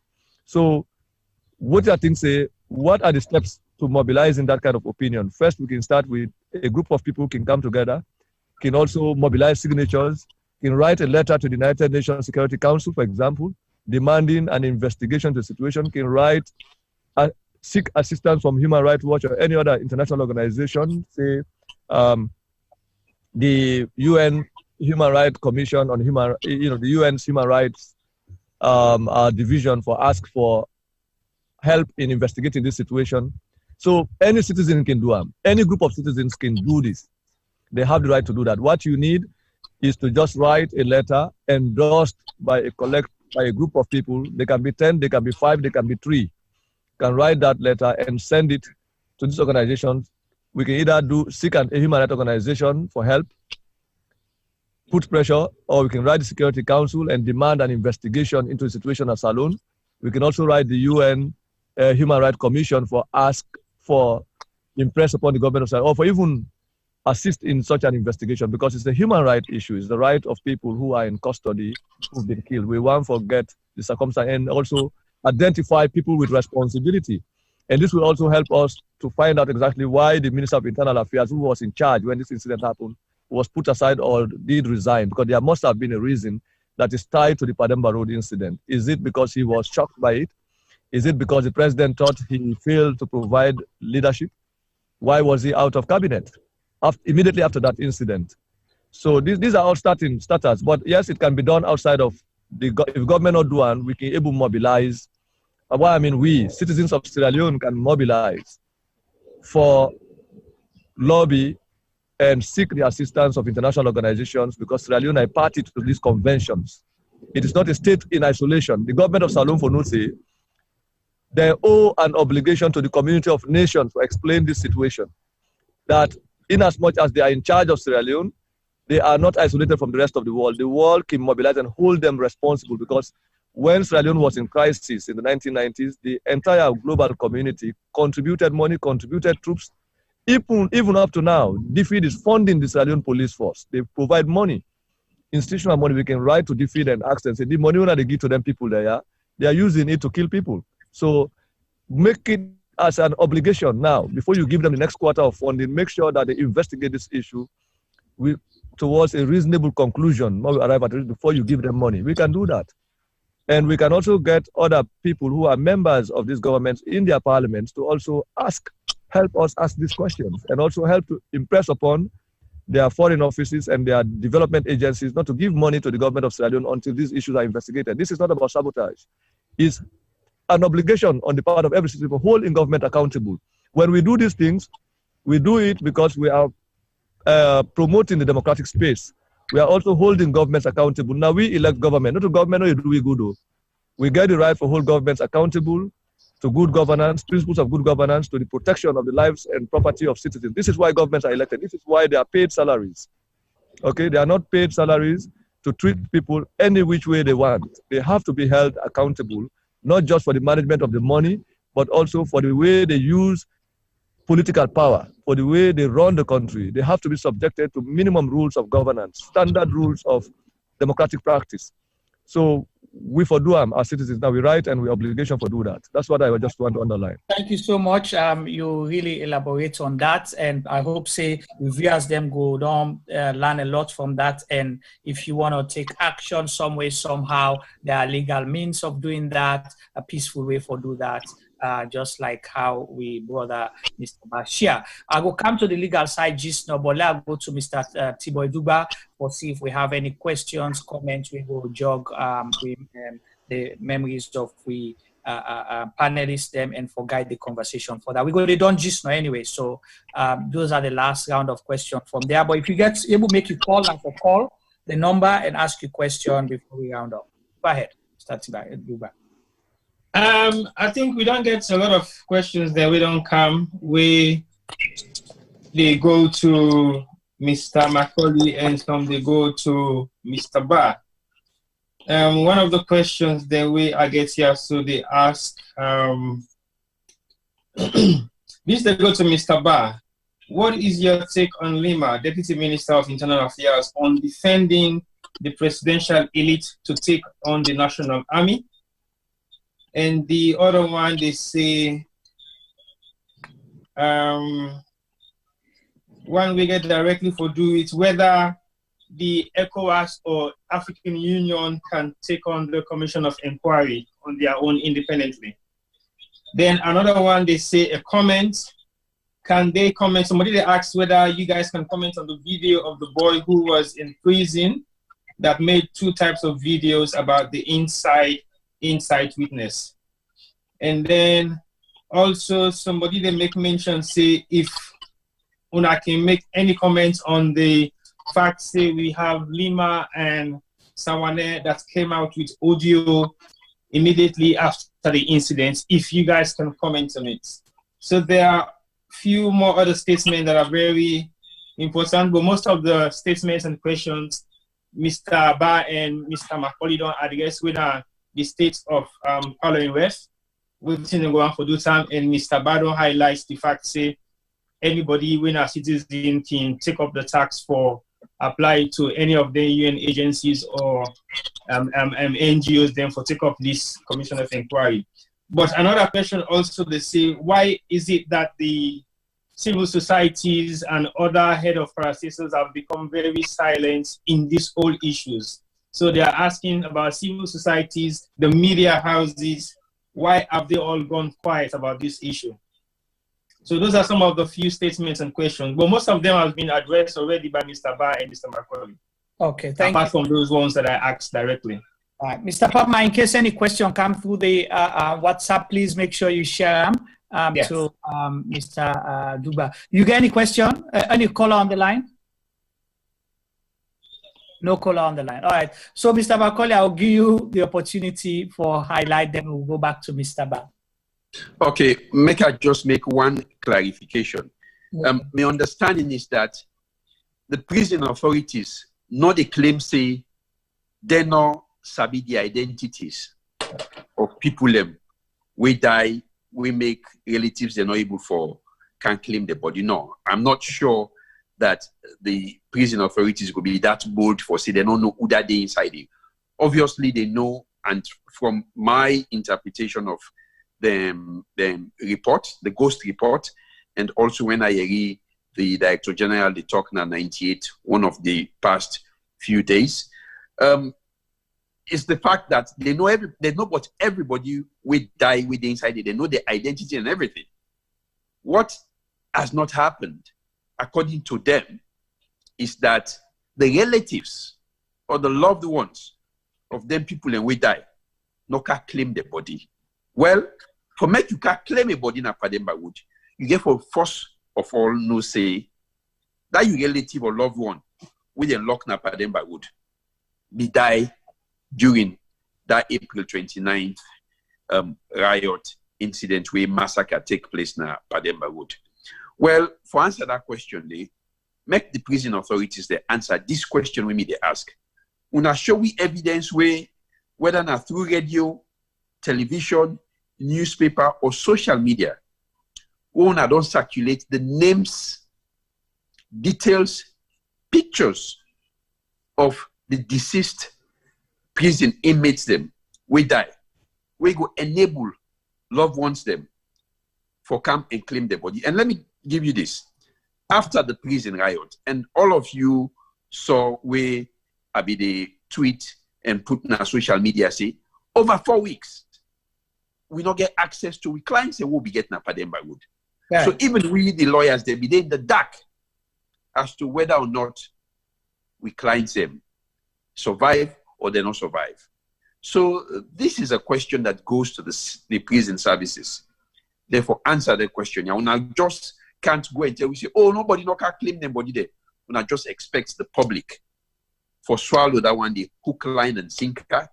We don't pass that time the way we just sit down and accept what the authorities and they tell me. Long time we don't pass that time day. Now, questions will be asked about each and everything where a public officer for do what he not do. So the obligation is on the state, the prison services in particular, and the Ministry of Internal Affairs for come out and informed the relatives of the one they will die. So now people that don't die. Obviously, somehow there are records as to who the relatives are. And when you go to prison, they go ask you, which are you ordinary resident? And the records in the day. Then secondly, that inquest, where Section 10 of the Coroner's Act Cap 9 say, therefore, institute, must be institute. If not, it will be a failure on the part of the prison authorities for adhere to what in the law say therefore do. So for me, it's an obligation, not just of law, but of humanity. Nobody no want make the go beg in person in a kind of way now properly the better with it. Of course, we see on video there was semblance of okay, but obviously that is not how the relatives or loved ones them for don't want to make them people then bury them. Probably some man when they die in a free turn at the village. Now they dedicate them, but when I don't go left on our Waterloo, so nobody knows that. So this is just basically a basic right for the loved ones them for know so that we will get closure. I mean, for basic transparency and accountability, it's the time where we for hold those in authorities accountable for their actions or inactions. And here we are calling on the Ministry of Internal Affairs. We're also calling on the correctional services for come clean and tell we what happened. Not to by them bringing out a mushroom ghost report way, now then go sit down and put together that report. We don't even know that they did at that panel day. We do that report day. As they can say in the law, you cannot be a judge in your own cause. How I go get case, they say na so Adi Macauley don't do. They grab back say, well, me na prosecutor for this case here. What do you expect? We are not stupid. Okay. We are not stupid. We demand transparency and accountability in the death of the 30 innocent prisoners them way they killed in cold blood on the 29th. Okay, thank you so much for that. Mr. Ba, there are some questions directed to you about, I don't know if you've been captured them or you want for let we recap on those questions. I think one been they asked me for comment on what thing I think about Lima in statement. Honestly, I'm not one for dignify erratic statements because I don't feel safe, you know, when you be a minister, you therefore know what for say publicly and within not for say. So for me, and that one the secondary or even tertiary to some of the issues that we talk about. I think at the beginning of this conversation, we don't already pinpoint some of the issues and therefore do with, you know, investigating the deaths of these people. And that one that I'm focused on. I don't want for spend time to talk about Lima and whatever statement he may have made or not have made. For me, the question which will lead to the resignation or the dismissal of the internal affairs minister then, and whether that his resignation or removal get to do with the Pademba Road incident, and how we go factor that into the general conversation in terms of what happened, how it happened, and who are responsible, and how to investigate these issues. I want to keep the conversation around that. And I still go to emphasize the fact that the government of Salone get obligation based on the international conventions where they don't sign. We can press internationally, make then colleagues them or other organizations where they give money to Salone for also impress upon the need for an independent investigation into this issue. We can do that as citizens. And when we do that kind of work, it's not one that is against government. It is what citizens must do to hold their governments accountable. Now, the obligation you get under a democratic arrangement for do that kind of situation. You're helping the country. You're not, in fact, you're helping government to make them come clean in such a situation. And at that, I will encourage anyone or support anyone we want to do that in the event that the government of Salone fail for do a comprehensive investigation and tell the people of Salone the truth. That just I want to underline, you know. Okay. So, Tiba, I see you hand me up just now. Yeah. I just want to ask Mr. Ba, as the civil society activist yourself, what's it make you feel to say most of the civil societies then at Salone and the media houses they give like a total blackout to this particular issue? Well, I think you have to do with the general climate of repression in the country. There must be some other factors. Some people, we know the country divided in terms of at one point you will see people who are active against government. At some point they don't become part of government. But I think under the current dispensation, what we've seen is a general climate of repression. A situation which people have been arrested for just posting on Facebook, for forwarding social media messages. So there's a general climate of fear there's a general climate of not being sure of who is around you. So people don't exercise self-censorship. Even when they see things go wrong, they are afraid to say it for fear of being arrested, for fear of reprisal, for fear of losing jobs. We don't see people the way in the SACNA offices. We don't see a journalist, Claudius Beckley, I think, if I right. We just post a Facebook message for talks. Yeah, a joke. Just simple joke. Was dismissed, was laid off from his job. So with that kind of situation, people definitely have to be careful. So, but this goes to a serious situation because now you can talk about, say, government, they face challenges with the economy. That can be a little bit arguable, debatable in terms of whether economic choices, economic program. But when it comes to situation where citizens are afraid to speak out, where you don't narrow the political landscape to the point that people cannot speak out, that is serious because you don't suffocate democracy, you don't suffocate free speech, you don't stifle the right to free speech, the right to expression. That one in a very serious situation. So I believe, say, some of the reasons get to do with the general climate of repression where we don't witness now, ongoing repression at the country for the last 2 years, ongoing violence, political violence, state-sponsored violence, which nobody knows. You see ruling party thugs destroying ballot boxes in the full glare of a cabinet minister. All these things, this violence will happen.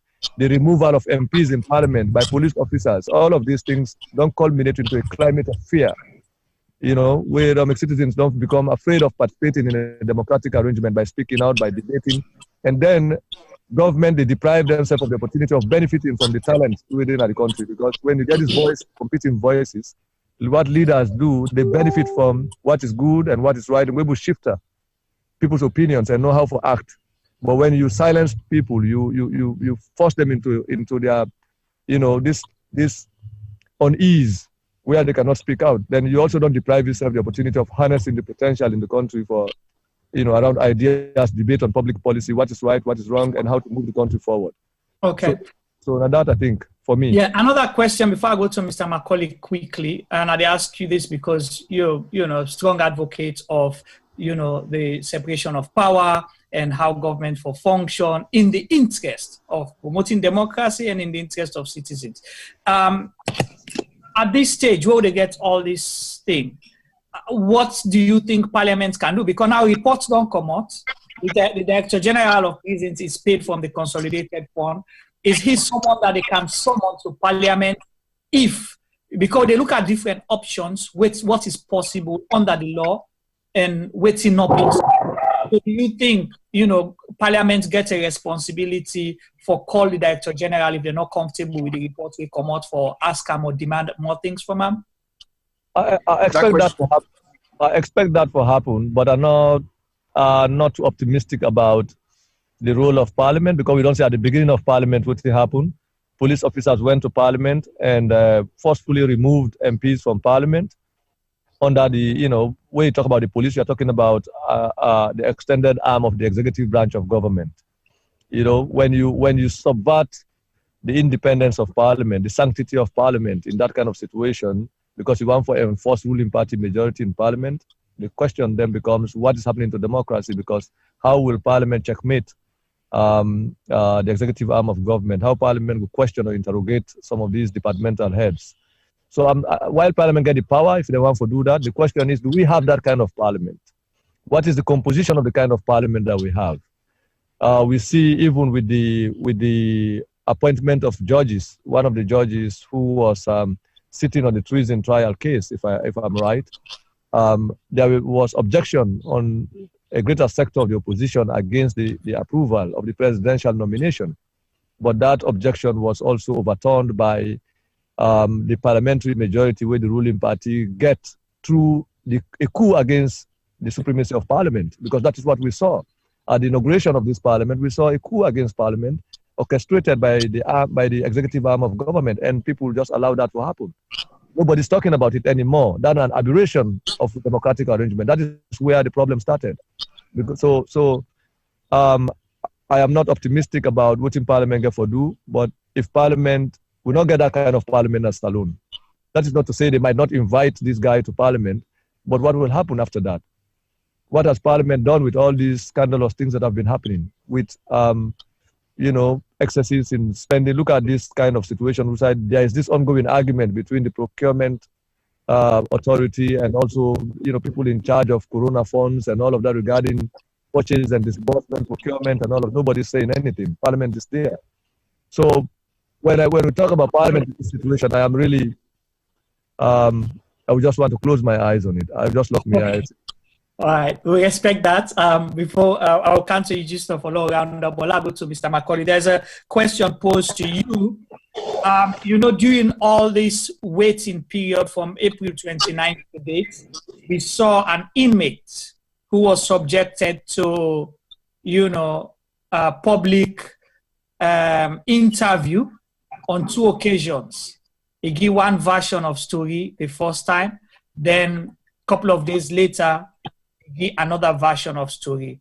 But the question that came through, people are concerned about his safety, whether that particular inmate is safe, whether in a one person way, they part of the 20 now where they don't go back. So many things are coming up. But the question was posed to you directly, Mr. Macauley. Let's go back and read the question. They say, Mr. Macauley, we are curious as a lawyer, can you please help us to know if the boy who was interviewed in Pademba Road prison is still alive? So that's the general question. But I just wanted to jog memories, who that specifically they talk about. Okay, my direct answer to that is that I'm not in a position where I will be able to tell you, unfortunately, whether or not the young man will be seen at then 2 separate video clips on social media, whether they are alive or not. But what I can say is that obviously we see the first video where it make where there were serious implications for a lot of people within the correctional services. We make serious allegations against big man within our correctional services. But within a few days, we see another video of our social media where he be surrounded by prison services under controlled environment. Come back and he can't say, well, what he be say in that first audio day and video day, not to be true, na this and this, na the version. All the more reason why we need to get a public and open inquiry as to what happened, because the questions are just too many. 1, what happened will cause the riot. 2, how the authorities that we concerned react to the riot. 3, what think the cause for make them call the military. Don't forget, the military are not police officers. They are fighting lethal machines. They are trained to kill. The military are also trained to rescue people. So when we get natural disasters, like mudslide, flooding, you see this money they come on and do. They carry out rescue missions. People away, they na houses we whatever can go. Then they come and rescue them. That is part of their training. The other part of their own training back is that they are trained to protect the territorial integrity of this country. So when you take soldier man, you bring and come for can carry out a function where ordinary police officers them, where they train for that, they do. What should they expect? Now damage to human life, because they come armed, pumped up, and the only way for them they can quell them, revolt, and then for put down the one the way now the people the way then passive say now they do the rioting. And for let you see riots it take place, they bring soldier man come on a bike for car control riot with gun AK-47, where the one the way they say the riot now stone the hole. Is that reasonable? Is that force proportionate? In my opinion, no. Not a proportionate and reasonable force that one day. For use gun as against somebody we get thick and stone. No, it isn't. Which is why we call for an inquiry. Okay.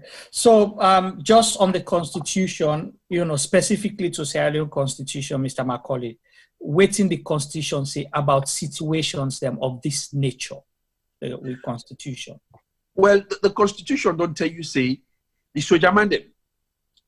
Then you work now for protect the territorial integrity of this country.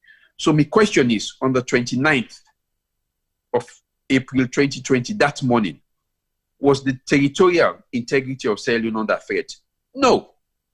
This same Constitution tell we say the police officers them under the Sierra Leone police now then get the right for carry out day-to-day police work. So now, that notwithstanding, we don't see several times where the police, they're so stretched that if we just left law enforcement work to them, they're not going to be able to do it. They get what we call military assistant to civilian power. They call a MACP.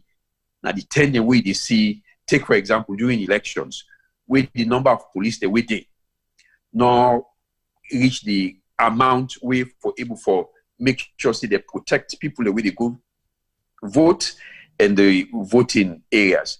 You go see them call, say, well, let's soldier man they can help with. But in those circumstances, then they soldier man they always for play a very low-key role. Because don't forget, they are not trained to do this sort of day-to-day community policing. They are trained to do rescue missions and to kill. And that is what they do. So if you bring them camping for waiting commodity will be very unfortunate. Now Pademba Road on the 29th of April 2020. We see them. We see the WhatsApp videos the way they come out. Where armed police and soldier money, they shoot on armed prisoners in Pademba Road prison. We need for no way to happen. Okay. All right, thank you so much. Well, Mr. Ba, thank you. We appreciate that we get to now all. I will let you round up for we the key point the way you say because you are pro and we don't see. Oh, all right. Well, now forgive me. There is one last call, please. You now have to take that call. Hello, caller. Yes. Good evening because good evening to me on time, Nayana. How are you doing? Good evening. Say your name and make your question brief. And please, no wait for listening to yourself. They hear you, okay? Okay, let me just dull myself. Now, definitely, my name is Conte, MC. But please, I just want to ask me and Macauley a question what I get concerned about. My own question I ask there is a video where they go around social media about one guy will give two statements. One way he say na the security na the Pademba Road na them be try to go pull Paulo na the prison. Don't let about we see another video come again where he beg the security then at the Pademba Road say how in a lie they beg say dear let them forgive her. I want to know as a lawyer what in absolutely them go for do towards that because now two statements and that statement not go down with the people there of Sierra Leone. Because people then get concerned say that Riot as the guy in first video say that then go there for Paulo for you don't know what they want to go do for Paulo. Then the other thing I want to ask Mr. Macauley is is this government going to tell me the right amount of people that die in a Pademba Road? Then the thing is how on earth to go bear people there where una no get their identification, una no go through the people there, then una just go bear there. I don't know if the Salon Constitution calls for that, well let them just go bear people there without the people their consent for them go bear them. So now me question on it to Mr. Macauley. All right. Well, thank you so much, I appreciate it. And obviously, we will make sure we share the question between Mr. Ba and Mr. Macauley because I don't touch on their issues then. We'll get a background noise somewhere. Basically, there is a heavy downpour of rain at Pretoria. So okay. All right. Okay, that's fine. That's okay. So a natural sound. We appreciate that. You hear the question? Yes, make I just answer this question. Obviously, now something where I don't touch on just now. Say basically there are two conflicting stories from one person. Both of them stories the way we see on social media.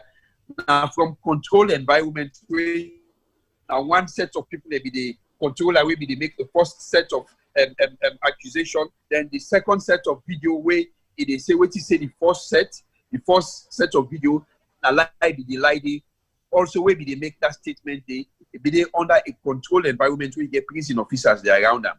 So my advice is that let we not take for granted waiting that person they say.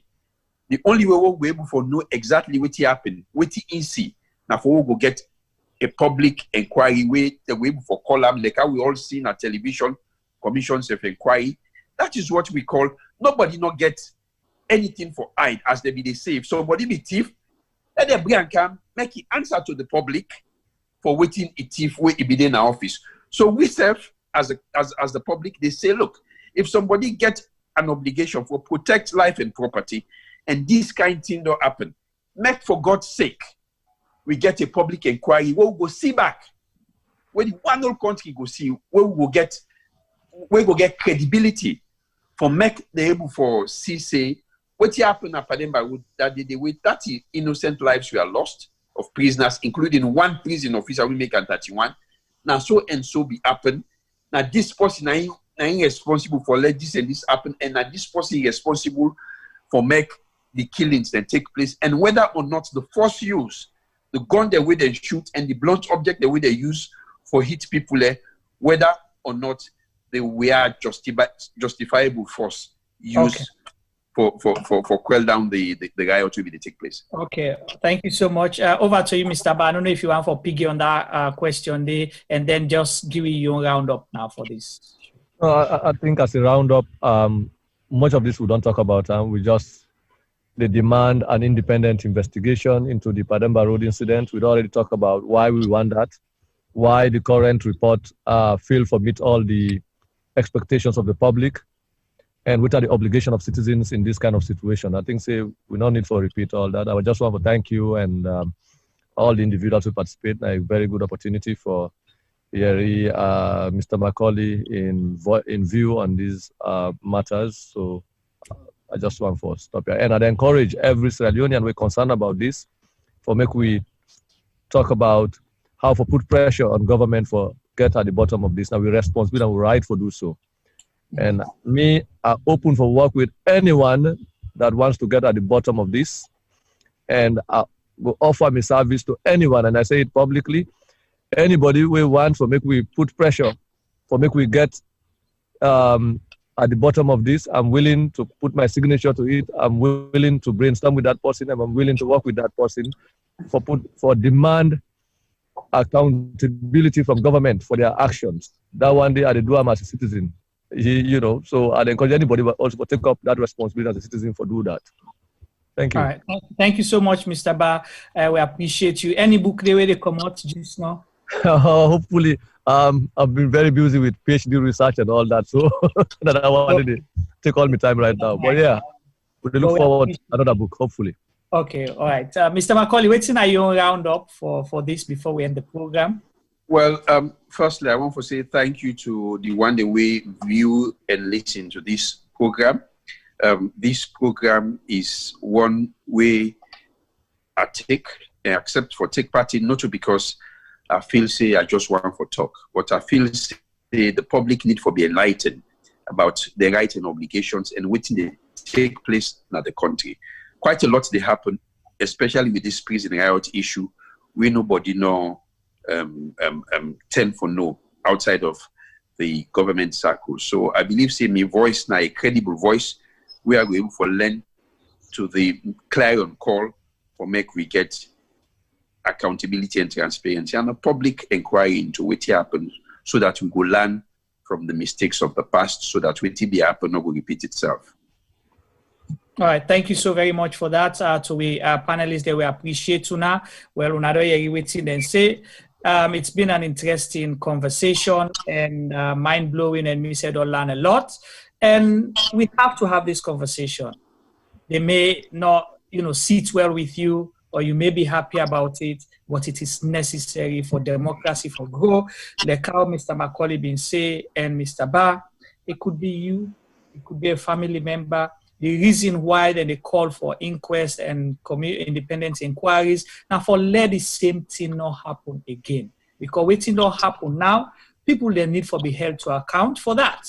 But secondly, is to serve as a deterrent for let it not happen. I make the references the way they make from 100 years ago. It's about similar incidents then, where commissions of inquiries can be held for investigate for correct the wrongs them. It could be deliberate, where make waiting happen. It could be a mistake. It could be just ignorance where make it happen. So nobody, government as well as the people of Sierra Leone, you should not take this saying a personal, your own personal opinion overshadow waiting for be the public interest. And to Parliament, there's a challenge. One of we panelists say, you go lock in your eye, you don't get much faith, and you are the representatives of the people. If you do not show now, you're not only important where elections can reach. This is the time to show. Difficult times, if you're able to take measures and protect the interest of people, then you're not supposed to serve in the interest of the people. I don't know whether we, Mr. Duba, again, anything for say Mr. Palmer before we round up and say tata to people. Mr. Duba, go over to you. I think I just get for commend the panelists for giving us their time for come share this topic with we.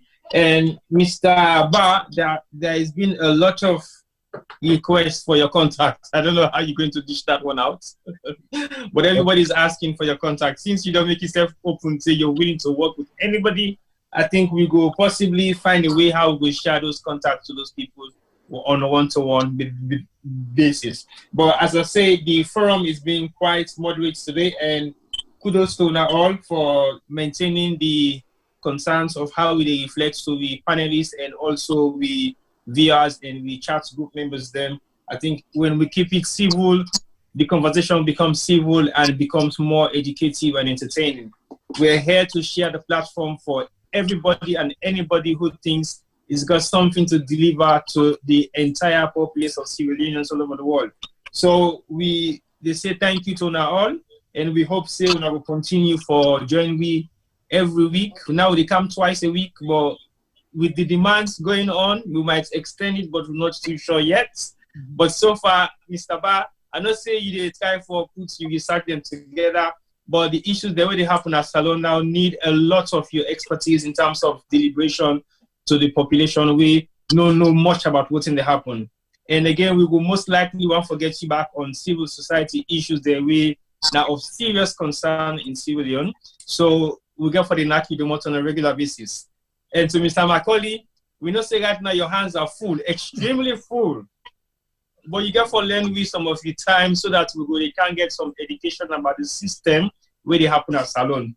Over the past couple of months, we've had a lot of serious legal issues we don't talk about on our platform, and they've been very educative to Sierra Leoneans.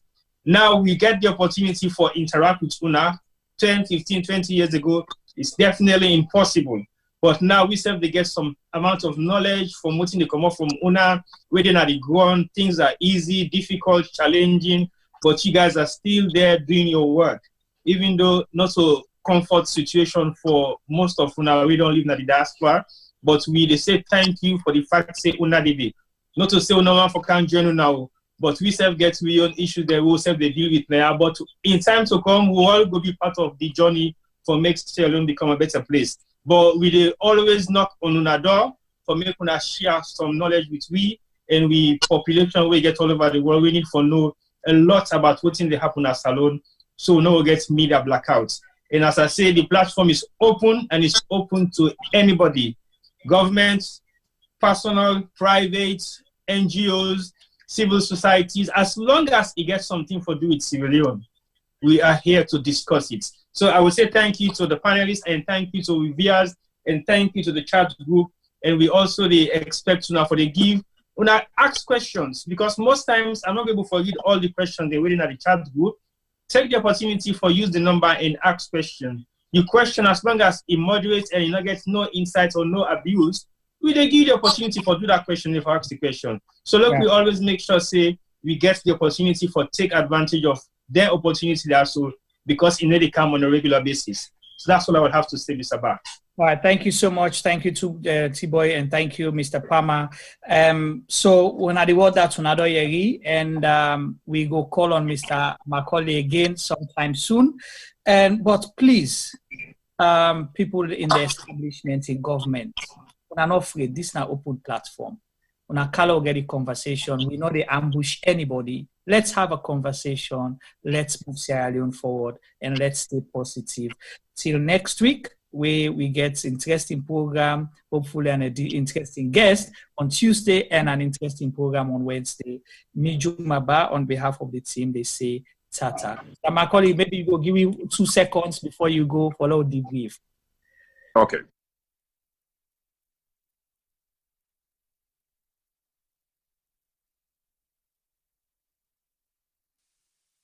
Silverstone Beats. People killing, people dying, children hurting, hear them crying. You can practice what you preach, or would you turn the other cheek? Father, Father, Father, help us, send some guidance from above. People got me questioning, where is the love? See this life going evil, we all have to give, oh, yeah, yeah. Cause all I see is evil, and too much killing of my people, yeah, yeah. So let's bless one another, yeah, yeah. So let's help one another. I sing again, yeah.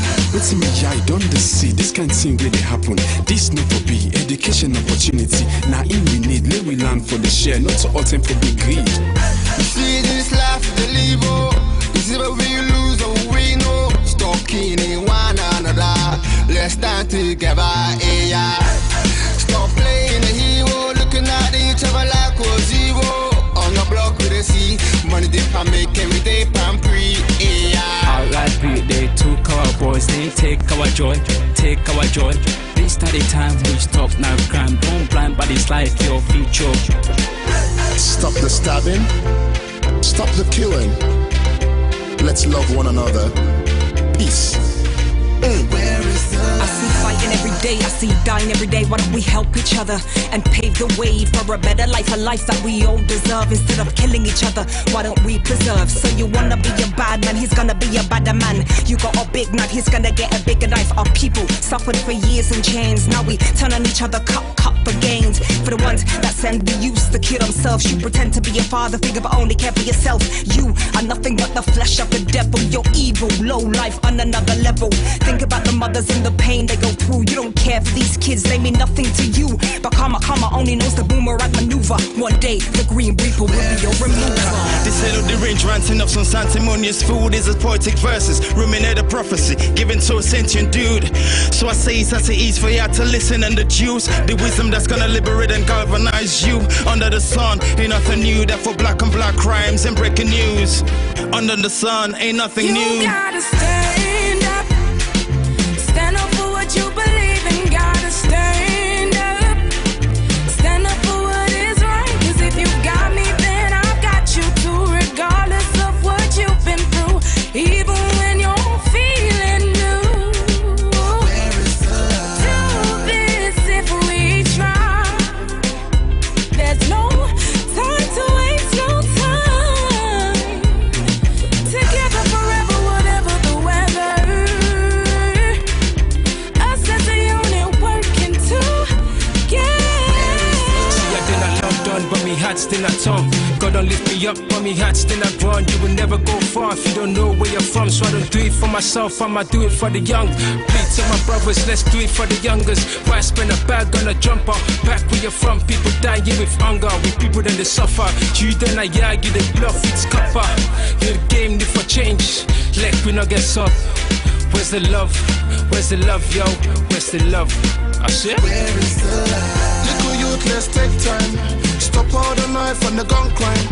Think of the future, paint that picture. Get a youth in the future. Peace gonna rain on me. Peace gonna rain on me. Yeah. Let's stop the violence and come together. Get real. shades of lights and guns and bomb, let's be together. Pray peace and love, golden hope through storm and weather. See what is going on. Where is love? Tell me, how do you feel when you see your brothers and sisters lying down the street helplessly? And what will you do if you die today and find yourself in hell? I want to ask you this. Look inside your eyes and answer me with all the truth. Where you get whose side the love they? When I left. Boku man them get nef. If you live by the nef, you will suffer. You know get sense, you know sabi say nef not for butter. Stabbing guys, yeah that's uncool. When it comes to knives, yeah I'm anti. What happened to fighting guys with your hands, G? When you stab a man, it's not one man you stab. Just remember that you stab a whole family. People killing, people dying, children hurt and hear them crying. You can practice what you preach, or you will turn the other cheek. Father, Father, Father, help us, send some guidance from above. People got me questioning, where is the love? Where is the love? Where is the love? Where is the love? The love, the love. Where is the love? Where is the love? Where is the love? The love, the love.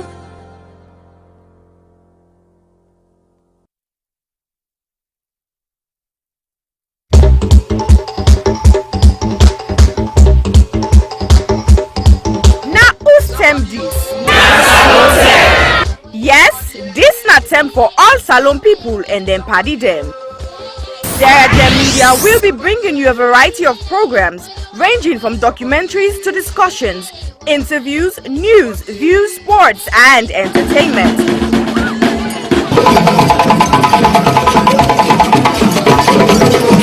Our programs will contain matters on development, governance, the economy, and issues that are of importance to Sierra Leone. So, no left BNO because we get Bebe program then like Salon discussion, meets the ministers, the president's hour and the Gladi program, Look Me, I Look You. All this they start soon na www.sarahjemmedia.org. Now who's term these?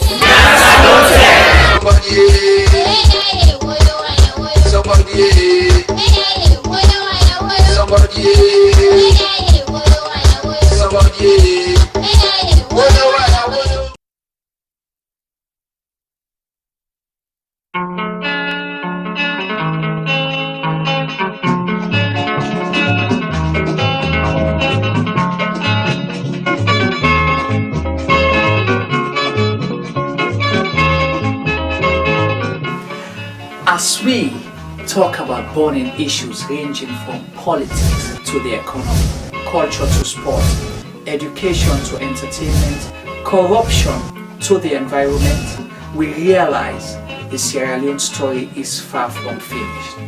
So, Sierra Jem Media Production brings you Zoom. Zooming In is the program that engages everyday people, entrepreneurs, inventors, entertainers, activists, policymakers, and politicians to discuss and debate issues relating to Sierra Leone. Zooming In digs deep into the issues and stories. Zooming In ensures the debate is pushed to another level. Zooming In asks those questions that has never been asked before. So, join me, host Chumaba.